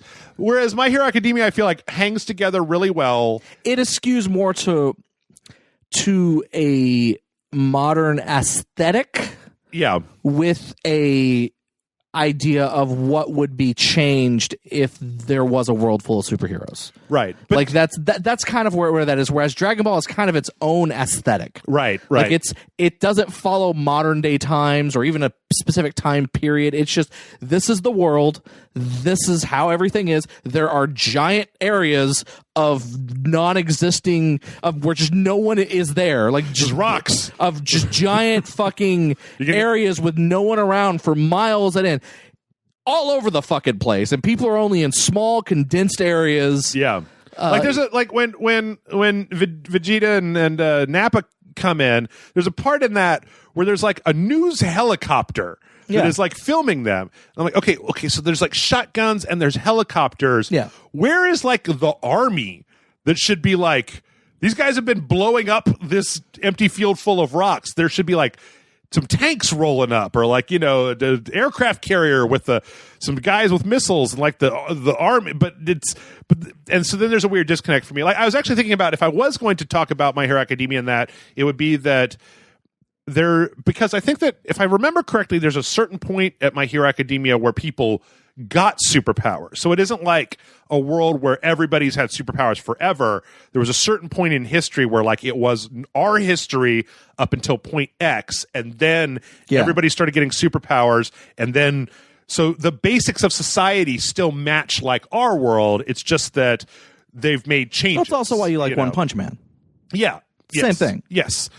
So for me, that's why My Hero Academia fits so well, is because it's really easy to you don't have to wonder like, why is this guy so powerful and this guy's not? And it's like, well, everybody's a superhero, so it's like this guy's power is keeping cameras in his hands, and this guy's power is punching holes in mountains, and like the camera hands guy is probably not going to win in the fight with the holes in mountains guy. And that's why it works so well for me, is because it also doesn't hurt that, if I remember from talking to, it was either you or Michael or somebody about this, where the guy that wrote My Hero Academia was a manga artist trying to make a Western superhero story. Yeah. So it skews a little bit more into a Western superhero arc. Also, I feel like there's a thing somebody mentioned to me where it's really good about how like, if you need to know somebody's backstory for a dramatic moment, they bring up the backstory like the episode before that has to happen. It's not like you have to remember what happened in season 1. Yeah. It's like, if you need to know about why this is important, we're going to tell you right now. We might even just flash back in the middle of a fight to tell you why this is so important. So you don't have to do, because a lot of people have talked about in Dragon Ball how Dragon Ball Z makes more sense if you watch Dragon Ball first. Not some, but I don't think you need it. Yeah. I would say Dragon Ball Super requires that you know what the fuck happened in Dragon Ball Z. Mm-hmm. Like, that's yes. Okay. But I don't, as someone who has watched a lot of Dragon Ball and who has watched most of, if not all of Dragon Ball Z, and has watched none of Super. Yeah. Which I think is also hypocritical for me to say you need to watch Dragon Ball Z to understand Super, and I've never watched Super, so I don't know. But I would, I'm sure Michael would be able to tell me one way or another, or someone will comment in the, will comment on the YouTube video about how I don't know what I'm talking about, and that's cool. I feel like I actually watched Dragon Ball Z first, mm-hmm. and I didn't need to know anything about what happened in Dragon Ball to understand what was going on in Dragon Ball Z. Okay. Because again, like you said, it's just, he's Superman. It's the origin of Super. He's a child. Right. He landed on Earth. He had a tail. He doesn't have a tail anymore. He now has a son. His son has a tail. Yeah. And oh my God, it turns out we're going to explain it now. Right. I feel like I didn't need to know the previous stuff. Mm-hmm. Does it make a lot more sense? Sort of. It adds a lot of flavor. There's a lot of stuff. Like, you understand the character of Piccolo a little bit better if you've watched Dragon Ball, and how when he first shows up, everyone's like, "You're a bad guy," and then like he's actually not really all that bad of a guy. Right. And he actually is like the world's #1 dad without actually having a kid. I don't know if I'll go that far. Piccolo? Yeah. Well, I mean, Gohan sucks as a child, so like I was gonna say, when you clarified as a child, I'll be like, all right, you're fine. But if you were gonna say Gohan sucks, I was gonna be like, we're gonna have words because the Great Saiyaman is the greatest thing ever, and you shut up. Okay. But no. But as far as I don't know. I don't know what I forgot what the question was. Well, the central question was, what makes an anime interesting for you? And for me, I think that a lot of it is anime does a thing that I don't think a lot of other shows, like I'm watching The Magicians. The Magicians doesn't do this at all. But anime, I feel like, is so good at this whole like pure of heart, doing my best kind of drama, right? And I think not just anime. I think most Japanese programming pure of heart. Like even you go to Sentai and Kamen Rider and stuff like that. It all is that same thing of like that person who's pure of heart. Yeah, like they really make like them as a society really hammer in how good that is. Yeah, and I think that sometimes it works better than other times, but I think that in a lot of ways, that for me is what makes an anime.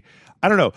Like I make a connection with these very broad characters, like the characters, and this is, I don't think it's a bad thing, but I don't. Some of the characters in some animes have a lot of nuance to them, but in a lot of ways, they're very they're archetypical, right? Yeah. They're just like these kind of. They're these very just like you slot them into this type of character. You've got the protagonist with the heart of gold and like his kind of jerk off friend, and that really appeals to me in a lot of ways because there's a lot of programming these days that get super hung up on being nuanced and dark. And sometimes, like, I think that anime in a lot of ways, is like the best representation of like certain types of superheroes, where it's like Superman, right? Where it's not, it's not dark and gritty. It's not Batman versus Superman. It's just like, and then the big bad guy came down and he was going to kill everybody. And then Superman punched him so hard because Superman's so good. And then the bad guy was blown up.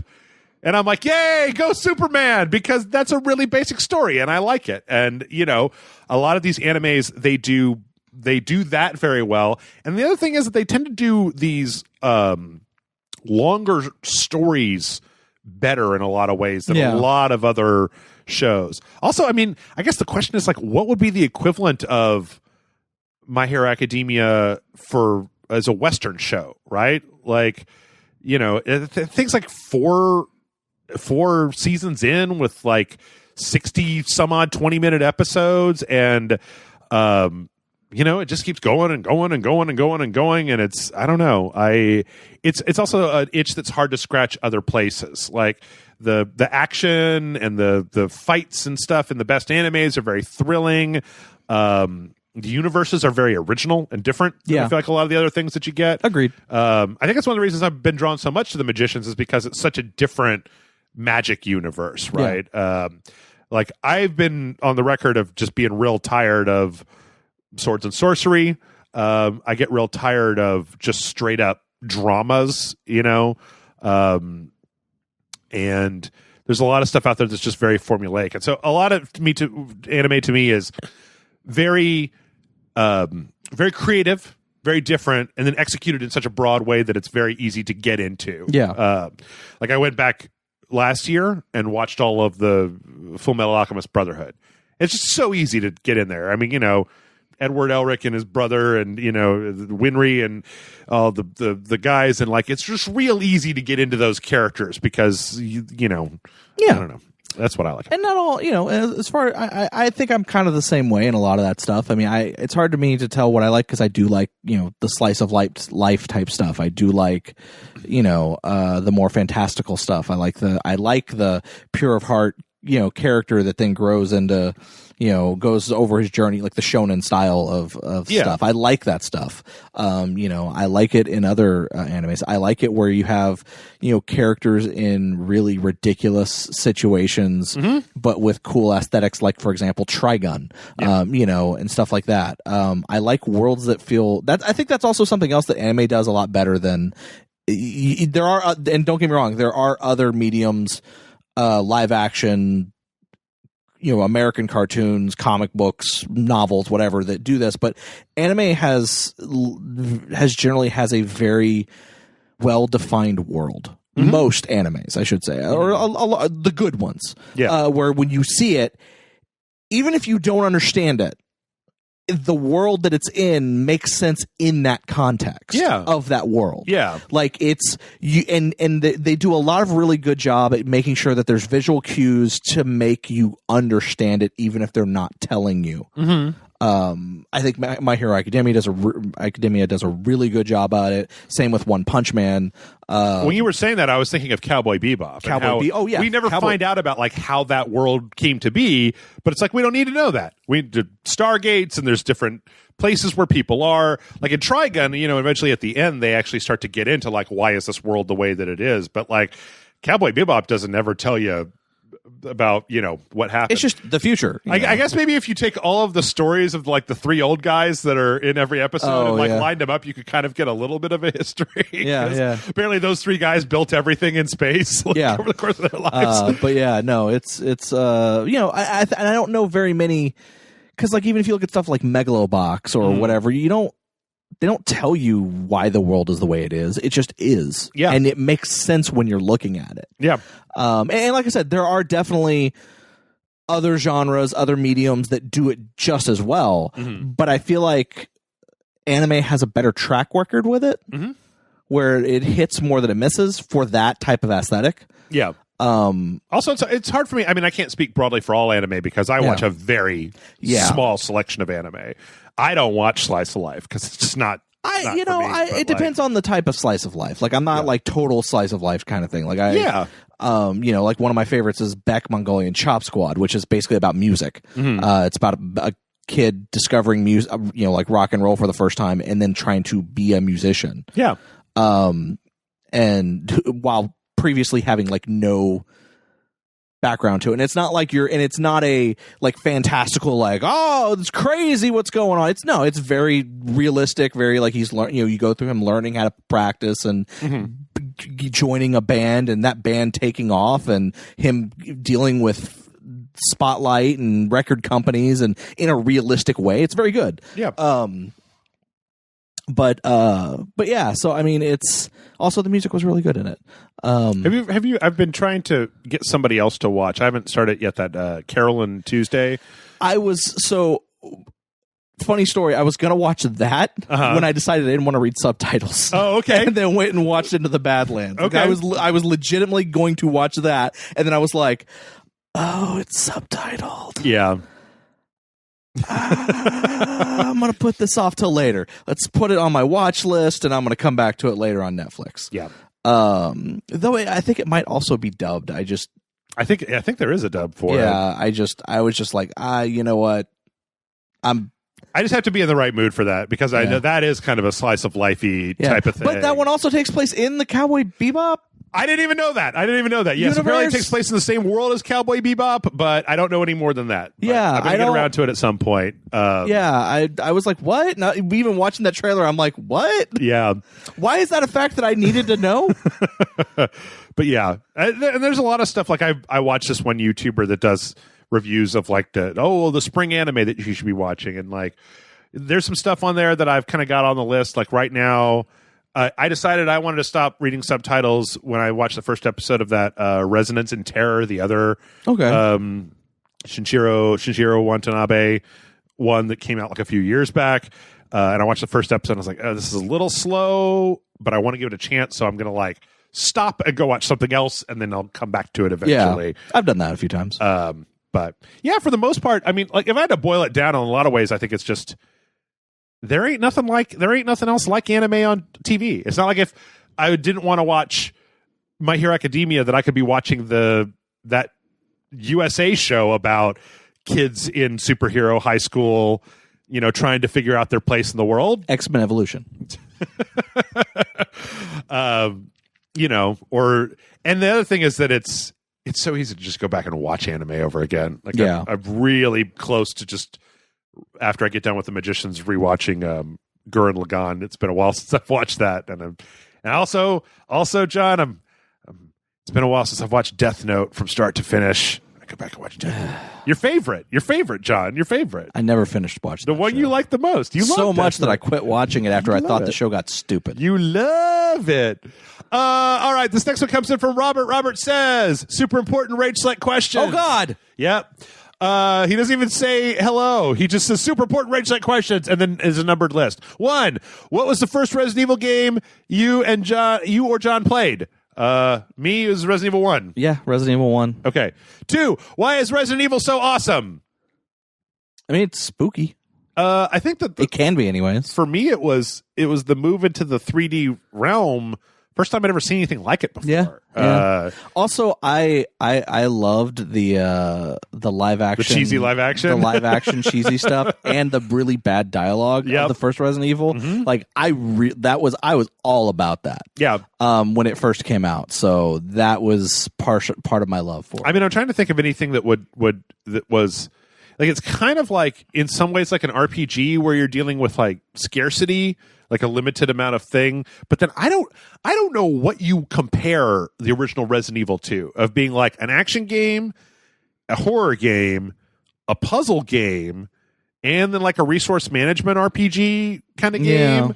Like, I don't think the only thing that I think you could compare it to would be Sweet Home, but that wasn't available in the United States. Yeah. Like, that was a fan translation. So yeah, it was definitely something that was like so original, different. So different compared to when it came out. Also, it's not as true these days, but I feel like it used to be more true that like horror was a very infrequently used spice in video games. That like, yeah, and I think that's something that because I mean, horror in video games prior to that was almost. I mean, the closest thing to horror would be the Castlevania series, which like, is not really scary. It's just gothic. Yeah. You know, Splatterhouse maybe. I mean, I guess you have things like Shadowgate and Uninvited, like those. Yeah. There was some kind of text adventure stuff that had some horror. Some text adventure, some of the FMV stuff, but yeah. But it was very interesting. And then, of course, Resident Evil, the PlayStation 1, I feel like, was in the very early generation of the transitioning into 3D games. Yeah. And so I still remember when that zombie turns around. Yeah. He's eating that guy, and it was just like, oh, shit. Especially after the real cheesy intro with them running from the dogs. So I remember playing Resident Evil 1 when it came out, going to a friend's house because my friend had a PlayStation. I did not. Mm. And then I remembered renting Resident Evil 1 for the N64. Ooh. Is that a bad idea? Good. Not a good one. Yeah. Okay. Number 3. When Resident Evil is being awesome, do you kick things when you say, boy, Resident Evil is awesome? No. I don't. I don't have a Jimmy I don't kick things. You're not a kicker? Not an awesome, like not when I'm like, yeah, it's awesome. I'm more of a kick a trash I'm can. more of a punch into the air, like, yeah, that was awesome. Or like this is so awesome. End of Breakfast Club freeze frame. Yeah. Okay. It's like, yeah. Okay. I'm more of a kicker if it's like, oh shucks, this sucks. Okay. So your foot is more for bad and your hand is more for good. Yeah. Okay. And number 4, if they were to kill off a main character in Resident Evil, who do you want to die? And then it says, answer cannot be Jill Valentine because she's the awesomest character. And that's from Robert. I don't know that I have as much of a connection to Jill. I think I say any of them. Chris motherfucking Redfield. All are up for grabs. I take the beef boy Chris Redfield because he's never really been that interesting of a character. If I gotta have a beefy dude protagonist, I'd rather it be Leon Kennedy because he's got the floppy hair, he's all emo and pretty and shit. And Chris Redfield is just a big beef boy full of beef, and he doesn't have any. What are the characteristics of Chris's personality? I mean, he can shoulder check a boulder. Right, that's not a personality. Yeah, I think it is. That's a physical feat. Oh, shucks, boulder. I'm going to go with Chris Redfield. So there you go, Robert. Those are our Resident Evil answers to Resident Evil questions. Let's do some Discord questions. Yeah. Let's see. Mike says, Dear Rage Select, I showed a bunch of my friends the animated short Little Runmo by Gooseworks. And now the specter of the Meatball Man and his waltz of screams haunts us all. That's not a question, just wanted to say it. Okay, good. I didn't understand any part of that sentence. Neither did I. The actual question I have is about completing projects. Have there ever been any times where someone keeps saying they're working on a personal project, be it a book, game site, etc., and then surprise you by actually finishing it? A close friend finally finished the first draft of a novel to my moderate amazement. Have a great night, and that's from Mike. Some time when somebody was saying they were working on something, and then yes, the Black Goat Motorcycle Club. I didn't really know very much about. Jason's been writing stuff for a long time, and then it's like one day he was just fucking like, I did it, it's done, there it is, boom. You can buy it in a store for cash money. Yeah. Trying to think of anything else that comes. I mean, to I feel really bad saying this, and I hope that they're not listening, or if they are, they understand this comes from a place of love. I have a friend that would kind of start projects and then cancel them. Okay. But the thing is, like, he would do a webcomic. Yeah. And get like 20 to 30 pages into the webcomic and then cancel the thing and then start it over from scratch. Oh. And this is, he puts it online as he's working on it. Yeah. Did this a lot. Mm-hmm. A lot. Okay. Like more than a little. And the stuff that he had is good, but the problem is that it kind of felt like he wanted to get to the later stuff, but to get to the later stuff, he knows as a creative person, he has to get through the beginning stuff, but the beginning stuff is such a slog. Right. To both work in that it's also not getting the praise that he immediately wants, that he just shuts it down. Okay. Though he then decided to switch over to writing them as novels. Okay. And actually released he released 3 books for one series, which he then later compiled into one giant tome of a book. Okay. I don't know if it's for sale. It might be going for sale again soon. I think it went out of print, and then now he got the rights to it back and is going to be putting it up on Amazon soon. Right on. And then he got another book, which he just re-released on Amazon, which is really good. Okay. So that's your answer. Somebody you didn't you thought that might not have ever seen the light of day, and then So yeah, he's releasing them as novels, and he's in the middle of writing like the second volume of one of the novels. Okay. So it's really good. Well, I got to say that the older I get, the less often that situation presents itself, because a lot of the people that I know are kind of doing their thing, right? Yeah. So I mean, I think if anything, I'm more shocked when I complete a project. I wish I was shocked when I completed anything, but it's just a whirlwind of like, go, go, go, go, go, keep going, keep going, keep going, don't stop for anything. So I guess there's been a few times where I've surprised myself by completing an intro for a Rage Select video and then go back and watch it and we're like, hey, you know what? That's not half bad. That's not the worst thing I've ever seen in the world. I would watch that on somebody else's YouTube channel. Huh. By the way, she's not here, but all props to your wife, because Pop Star Jeff is the best drag puppet that I've ever seen. That wig was amazing. It worked great. So, let's see. Jonathan Scratch says, so as someone who wants to check out Picard, loves Patrick Stewart, but hasn't seen any of TNG aside from some stuff from season 1, should I buckle up for TNG, or is there a highlight reel list of episodes that covers the important bits? Thanks a million. Also, Fatal Frame 2 pro tip, you can listen to Mayu's Charm on the radio at regular intervals for some extra flavor and very vague hints. Oh, that's good to know. So I have not watched Picard at all. Okay. But I know that there are various websites that have released lists of saying, hey, if you've never watched TNG, here's the key episodes you should probably watch from The Next Generation. Yes, sir. Before you go into Picard. So I know that there are lists out there. Mm-hmm. So yeah, that's all I got. Okay. Here's what I'm going to say. Numero uno. As someone who did watch the first episode of Picard, I don't think you'd actually have to know anything. You probably are finding out enough. Like, there's some osmosis. Like, do you know who Commander Data is? That's fine. Like in the first episode, I won't actually go into any specifics.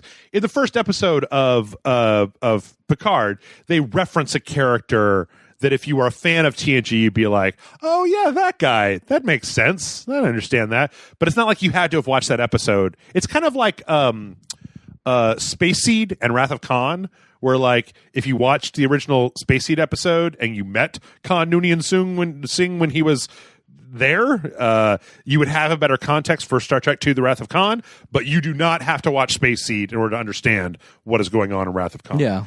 And I don't know, because there's only been one episode so far. The problem is that, like, we know from the trailers that Jerry Ryan is on that show, and so it's like, well, do you need to watch all of Star Trek Voyager as well to understand this? I don't think so. I think they're going to be fine with that. However, I would like to say 2 more things on this. Number 1, I would highly recommend that you just watch Star Trek The Next Generation because it's a really fucking good TV show. And I think it holds up. The first 2 seasons, they're a little rough around the edges. First 2 seasons are a little rough. Everybody's grumpy. And then Dr. Pulaski comes out and she sucks. And, well, I mean, she doesn't like suck. She's not as, I'm a Beverly Crusher fan. I'm not a Pulaski fan. I'm a Crusher fan. A lot of Wesley in season 1 and season 2. Yeah. Sometimes you want to grab that little motherfucker by his fucking Star Trek jumpsuit and shake him. His little rainbow striped cadet jumpsuit. Mm-hmm. I mean, and what's funny is that, like, season 3 onward, then when there's like 3 or 4 like really good Wesley Crusher episodes. There's one with the fucking drug dealing VR headsets. There's that one where he's. I think that by the time that they got ready to get rid of him from the series, they had already started doing like some really good episodes that people actually were like, no, we don't want him gone now. He's actually an important part of the crew. Yeah, you made us and he's gone. That's when the creepy ass traveler showed up and wanted to like go traveling with the boy. And it's like, who is this guy? Omnipotent alien that wants to take your like teenage son around the universe? That seems Beverly. Come on, Beverly. So I highly recommend you just go watch The Next Generation. I don't know if it's still on Netflix or if you can still get easy access. I think it is still on Netflix because I was at Rogues Gallery Comics and Games in Round Rock, Texas, which is my local comic shop, and they were playing it on loop on their TV in there. Okay, and because apparently they've all been like super obsessed with The Next Generation because of Picard. So then sub-addendums to point number 2. 1, if you are the sort of person who can, I think that you can probably skip the first 2 seasons of TNG and you could just fill the rest in with context clues. Maybe go back and like find a best of season 1 and 2 list and watch like the 5 episodes from season 1 and 2 that are worth watching. They're fine. It's just they were finding their feet. Sometimes they could be a little slower. If you're not that kind of person though, I still think that they're worth watching, and I think that it's a big nice thing. If you're not going to watch it though, I wouldn't necessarily. I like your idea about going and watching just the episodes that deal with Picard, but it's not even the deal with Picard in particular. They're just I know that there are lists out there. They're like, hey, here are the key. Like this is like before even the first episode came out, where they were like. Here's your primer. Here's the primer of everything that we think this list of like, I think it was like 12 episodes. That's like, if you watch these 12 episodes, you will understand everything you need to know about Star Trek The Next Generation, which I think it was like the first episode, 5 or, like 7 or 8 middle episodes from each season. Yeah. And then the last episodes. Yeah. And it's like, and then watch the movies. Yeah. Actually, I would. Don't watch the movies. I mean, I guess you probably need to watch Insurrection because that was literally the last thing that happened in the last timeline. One. Probably First Contact and then Insurrection. The last one. Yeah. Don't watch Generations, man. Or what's the one where they all get on the youth planet and F. Murray Abraham is trying to suck all the young energy out of the youth planet? What the hell was that one called? Insurrection? No, that was Nemesis. Yeah. Insurrection. It was Insurrection. Insurrection is, Woo! Insurrection's no good. Yeah, that one's not good at all. Actually, you know what you should do? Don't watch Generations or Insurrection. Watch the Mr. Plinkett Generations and Insurrection reviews because they're very good. And that was before they started putting all the weird Mr. Plinkett as a serial killer stuff in. Yeah. So it's just that weird voice complaining about Star Trek. So for anyone who doesn't know, the Star Trek movies, the ones with even numbers are good, and the ones with odd numbers kind of are all garbage. Yep. And I think pretty much that has continued up until at least the end of the Next Generation era of movies. Well, Nemesis broke it because Nemesis doesn't really hold up very well. Like, I don't know how long it's been since you've seen Nemesis, but I've actually never seen Nemesis. Okay.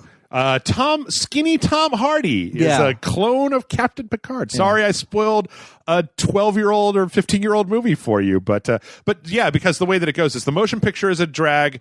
I mean, I've seen them all. Motion picture is okay, but it's kind of a drag. Wrath of Khan. The reason the motion picture is a drag is because there's literally a 20-minute sequence of them just circling the Enterprise, marveling at how great it is to see the Enterprise. Yep. Everybody's wearing some real weird spandex one pieces. Wrath of Khan is amazing, and even if you don't watch the old Star Trek or the new Star Trek or any Star Trek, I still think that Wrath of Khan as a movie holds up. It's great. Search for Spock is kind of, unless you want to see fucking Doc Brown as a Klingon, then you watch Search for Spock. Voyage Home, where they're all they go back in time to the 80s. That one's great. Yeah, it's a Star Trek comedy. Yeah, it's so good. They got to go get whales. That was back when we all cared about the whales so much. Yeah. 5 is What Does God Need with a Spaceship. 5 might be so bad that it's worth watching. Yeah, I kind of feel like it is, just because that's the one where Shatner is doing some of his strongest Shatner. He directed 5. Yeah. Like Nemo directed 4, and then Shatner directed 5. Like you said, the line is, what does God need with a spaceship? But the way it's delivered is, what does God need with a spaceship? Yeah. It's like, and people are like, oh, he's doing the bad Shatner, impersonation, and he's, he's exaggerating. No, that's the exact line and how it's said. Yeah. 6 is Undiscovered Country, which I think is really great. I don't know how much in the community people think, but it's like very weird Cold War. Yeah, Klingons. no, it's typically really liked. Really good. 7 is Generations, and that sucks. 8 is First Contact, which is okay. I actually more of an action movie, but I mean, I know that there are people who have issues with First Contact in regards to the Borg. Yeah. Because it introduces some stuff with the Borg that were not in the series previously, that even contradicts some elements. It's got some time travel.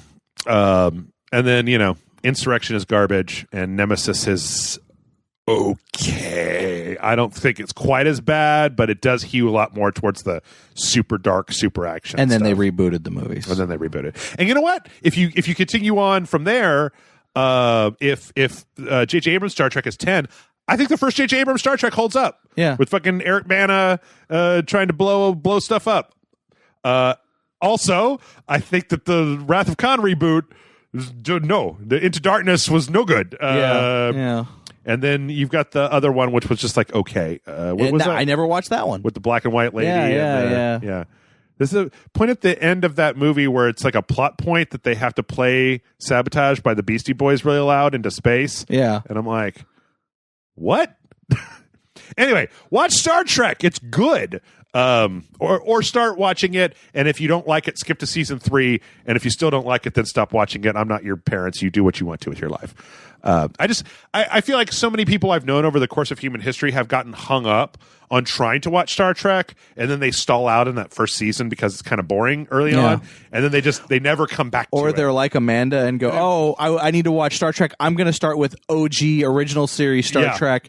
And mind you, she loves OG original Star Trek, but she's so slow with it, and just due to the fact that she has so many things that she has to do all the time, and going back to watch those, which is great because for Christmas I got the complete series collection of OG Star Trek on Blu-ray, along with all the OG Star Trek movies. Nice. Not go. Basically stops at 6. Yeah, it stops at before Generations. Yeah. So I have everything, and it even includes the cartoon series. Oh wow. Yeah. I've never watched that. I've never watched that. So I'm like, we need to sit down and watch all this. It's on Blu-ray. What's your favorite TOS episode? It's the one where Space Abraham Lincoln is the one where they go to gangster planets. No, actually, one of my favorite episodes is the one where they go onto this planet and the spores from these plants make them all kind of like peaceful and docile, and they don't want to leave the planet. And then Kirk is the only one trying to resist it. Yeah. And the way he resists it is because the spores are trying to use his ship to spread. And he is so upset by the fact that they are trying to use his fucking ship that it breaks the hold. Yeah. Because it enrages him so much, because the only thing he loves more than anything is his goddamn spaceship. Oh, dude. Kirk does not let anybody fuck with the goddamn USS Enterprise. There is a scene that I think everybody should watch from probably my favorite episode of the Let This Be Your Final Battlefield with the black and white guys. Oh, yeah. Where the black and white guys, it's like the guys that have black and white half faces, and the one guy comes up and he's like, you gotta let me hide out up here. I'm a fugitive on the run. And then the other guy shows up and he's like, I'm a space cop and I'm here to get that guy.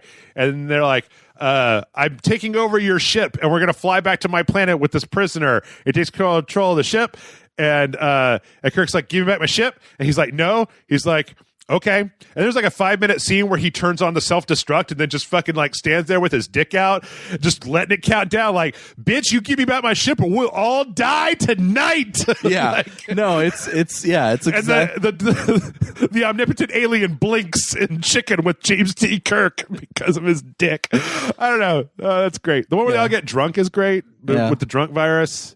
The one where they, was the Tholian web with the little guys and stuff. Star Trek's good, man. Go watch Star Trek. Any Star Trek. Yeah. I would even say, fuck it, watch Voyager. I don't care. I don't know if I go that far. Hey, Voyager had some good stuff. It did. It was all right. It also had a rocky first 3 seasons. Out of like 5. Yeah.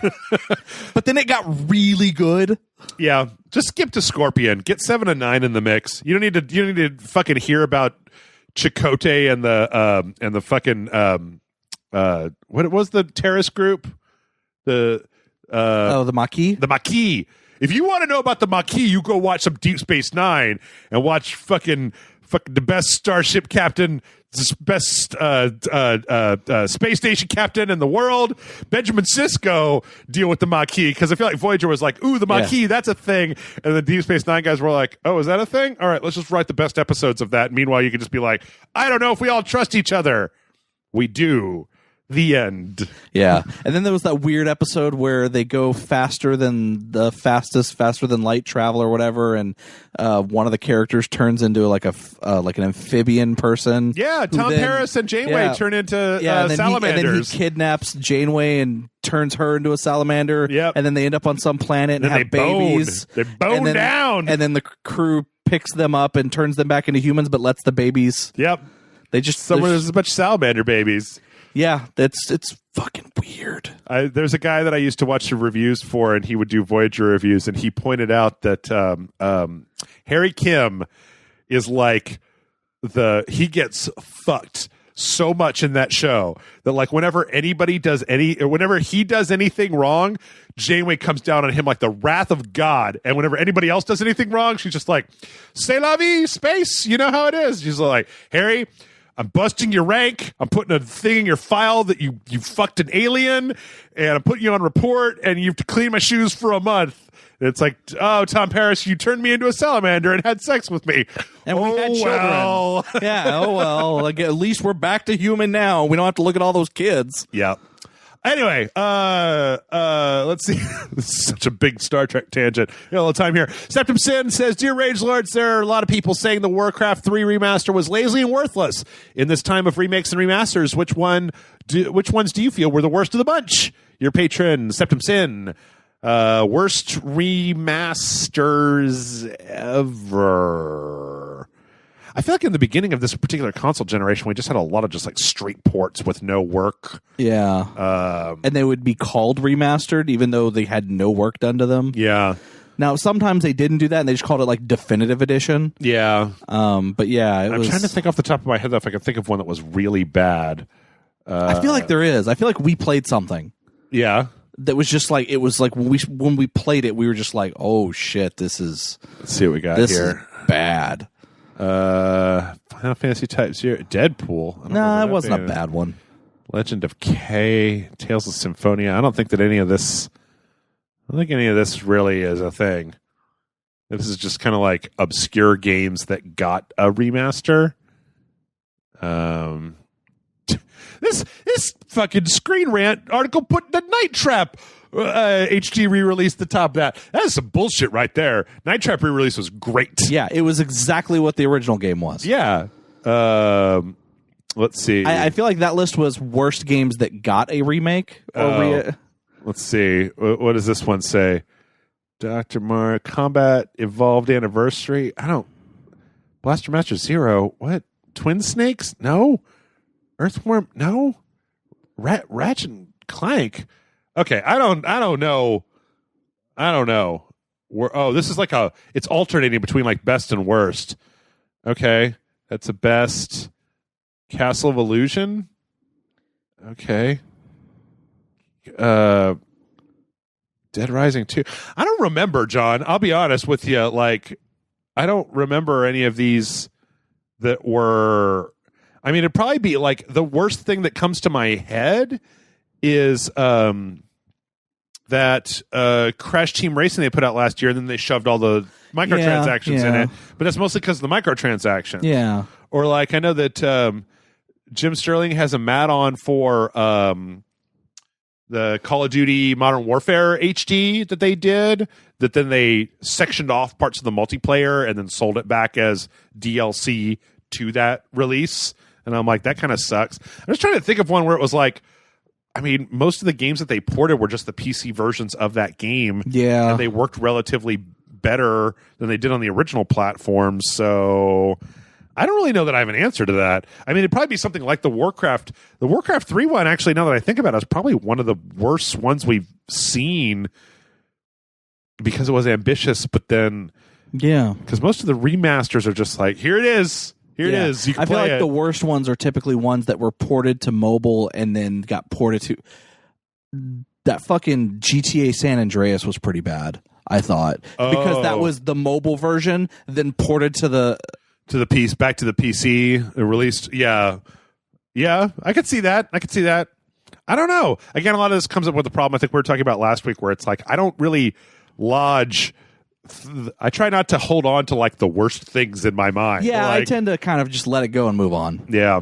So, well, speaking of letting it go and move on, let's see. Is it a Frozen related question? No, because we're letting it go.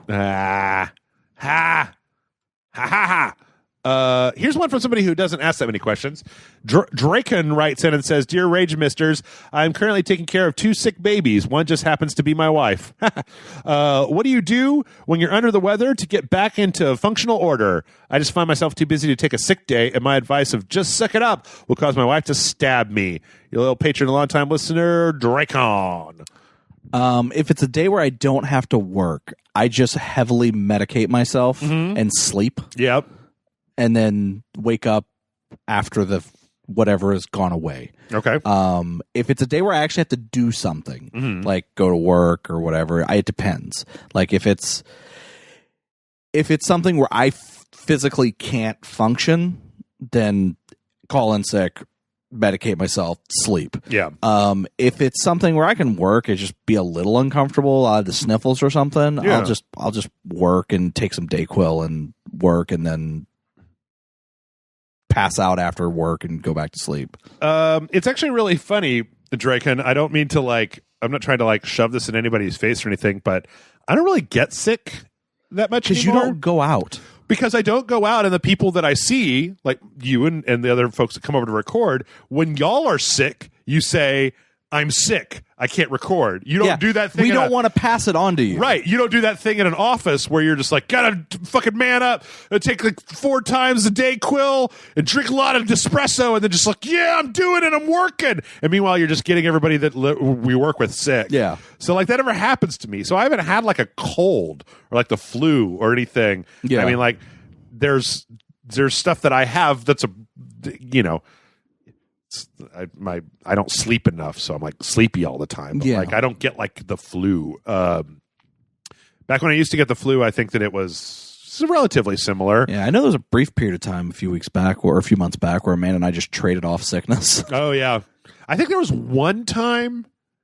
I think it was when there've only been 2 or 3 cases in the history of Rage Select where I wasn't on a video. Yeah, and I think that one of those was with Matt and Morgan, and I think that I was coughing. I was it's like I had just gotten sick that day. There was no way to put it off. What a lot of people maybe don't know, pull back the curtain a little bit, is that there's one day, Tuesday, I have to record something. Yes. And that if I can get past Tuesday, generally speaking, I can juggle stuff to you give can make myself anything an extra work. day. Yeah. I can move some of the pre-recorded Red Deads up or some of the pre-recorded Sequential Saturdays up to juggle stuff. But if it happens on a Tuesday, that's the day I'm boned. So and I know there was a live stream where you had hurt yourself or weren't feeling well, in which Amanda and I... Well, there was one time a while back where I fucked up my back pretty hard. Yeah. I think that was when... And then I know that there was a video that we were going to do for Super Awesome Video Game Show that Matt was going to be involved in, and then when we showed up, you were like, "Y'all just do it without me." Oh yeah, I think that was the Sentai. Yeah. The Sentai No, it was, XCOM one. There was one point a while back where Chroma Squad. Chroma Squad. Yeah, there was one point a couple of years back where I took a tumble and my back hurt for like a week. And I think that might have been. Wasn't that because of the Just Dance video? No, that was a different throwing your back out. I think that was back when I used to do get really, really, really drunk and then do really, really, really stupid things. Yeah, I think that was that. a time when I tried to walk home and fell down on the pavement or something like that. In any case, I think that was when. Was it like Grant and Jason played Beyond Two Souls because I was down and out? Anyway, but for the most part, I don't get sick, so that's the answer. I'm sure someone could go into the comments on this and say list all the episodes that Jeff is not present for of every video on Rage Select. Hasn't been that many though. Hasn't been that many. You could probably so still count them on two hands. You can still count them on two hands, I'm sure. Yeah, but I'm sure someone could go in and like say, oh, it's this, and this. Yeah. All right, so tell you what, John, we haven't had that much of it recently. Let's finish things out with a Souls question. Okay. Chelsea writes in and says, Jeff, John, you guys have most likely answered this before, but I wanted to ask just in case. One of my gaming New Year's resolutions was to beat a From Software game after watching my boyfriend play Sekiro. Did we answer this last week? I don't think we did. I don't think we did. However, I'm torn between Bloodborne and Dark Souls 3. Oh, no, somebody asked like what the best one was last week. Yes. Sorry, Chelsea, I keep going out. I heard Bloodborne was the better game, and I got it through PS Plus, but I've also heard it's a little bit more skill-based, and with Dark Souls 3, I could change up my build to help me. While I'm not terrible at video games, I'm certainly more okay than great. Which should I choose? I do have a boyfriend that's willing to play co-op with me and doesn't have a preference. All the best, and that's from Chelsea. I think Bloodborne is the better choice. Yeah. I think it's a little bit more technical, but it's it's only one thing you have to learn, and that's you got the dodge and then the counter or the shooting, right? Yeah. But the thing that I like, one of the reasons I think that Bloodborne works as a great newbie game is because it has two things that other Souls games don't have. One is the regain system, where you can actually kind of be aggressive in Bloodborne and you don't get as fucked for it, because if you take a hit but then hit back immediately, you can get that health back immediately instead of backing off. The other one is that there are a lot of areas in Bloodborne where the enemies will drop the blood vials, which is not a thing from Dark Souls. So you can literally be out of blood vials. Now, the trade-off is that you might have to grind for blood vials at a certain point, but you can be out of blood vials, kill an enemy, and then get a blood vial from that enemy, as opposed to having the strictly limited number of Estus flasks from this point to the next point. I will also say, I feel like, while yes, it is a little bit more skill-based, I feel like the combat controls for Bloodborne are a lot more accessible and fun. Mm-hmm. Because I've played myself, I have played, Dark Souls on my own. Yeah. The hell you say? Yeah, You've been holding out on me. And I just never have fun with the combat. Like I understand why I don't have fun with the combat. It's just the way I am, mm-hmm. and I know I could do a build that makes it better for me or whatever. But with Bloodborne, it's fun from the beginning. Yeah. And even if I don't get far into it, it's still fun. Mm-hmm. Like, even if I'm dying a lot, I still feel like I'm having fun. Yeah. So I would say, Bloodborne. Also, Dark Souls 3, I feel like the other thing that doesn't get talked about a lot is that if you put Demon Souls, Dark Souls 2, and Dark Souls 3 on a line of difficulty, that line goes up. Dark Souls 3 is harder than Dark Souls 2. Dark Souls 2 is harder than Dark Souls 1. Dark Souls 1 is harder than Demon Souls. So you're talking about starting at kind of one of the hardest of them. Bloodborne, I think, sits in a weird place because it's so different. The only advantage to Dark Souls 3 is that if you want to play on easy mode, you can be a mage, even though I think it's really hard to be a mage early on in Dark Souls 3. Like, I think that the way you do mages in Dark Souls 3 is that you start off as a medium melee character and then respec to mage once you've gotten up to a certain level, because then you can get all the things you need. But I don't know. I'd say start with Bloodborne and see how you feel about it. Bloodborne's a good primer. It'll also get you used to parrying, which will then be a good skill that you can use in Dark Souls if you decide. And if you already have Bloodborne and you don't have the other game, then go for it. That's even more reason to play it. Yeah. Just don't let the blood-starved beast kill your progress, because I feel like half the people that I know that have played Bloodborne, they got to that motherfucker, and then they were just like, okay, this sucks, and I don't want to play it anymore. And with that, we are done. As always, mail@ragesite.com is the email address to send your questions into. Send them in so that we have questions to answer. That's it. That's it, John. We're done. And remember, don't pre-order. Don't pre-order stuff. Just don't do it.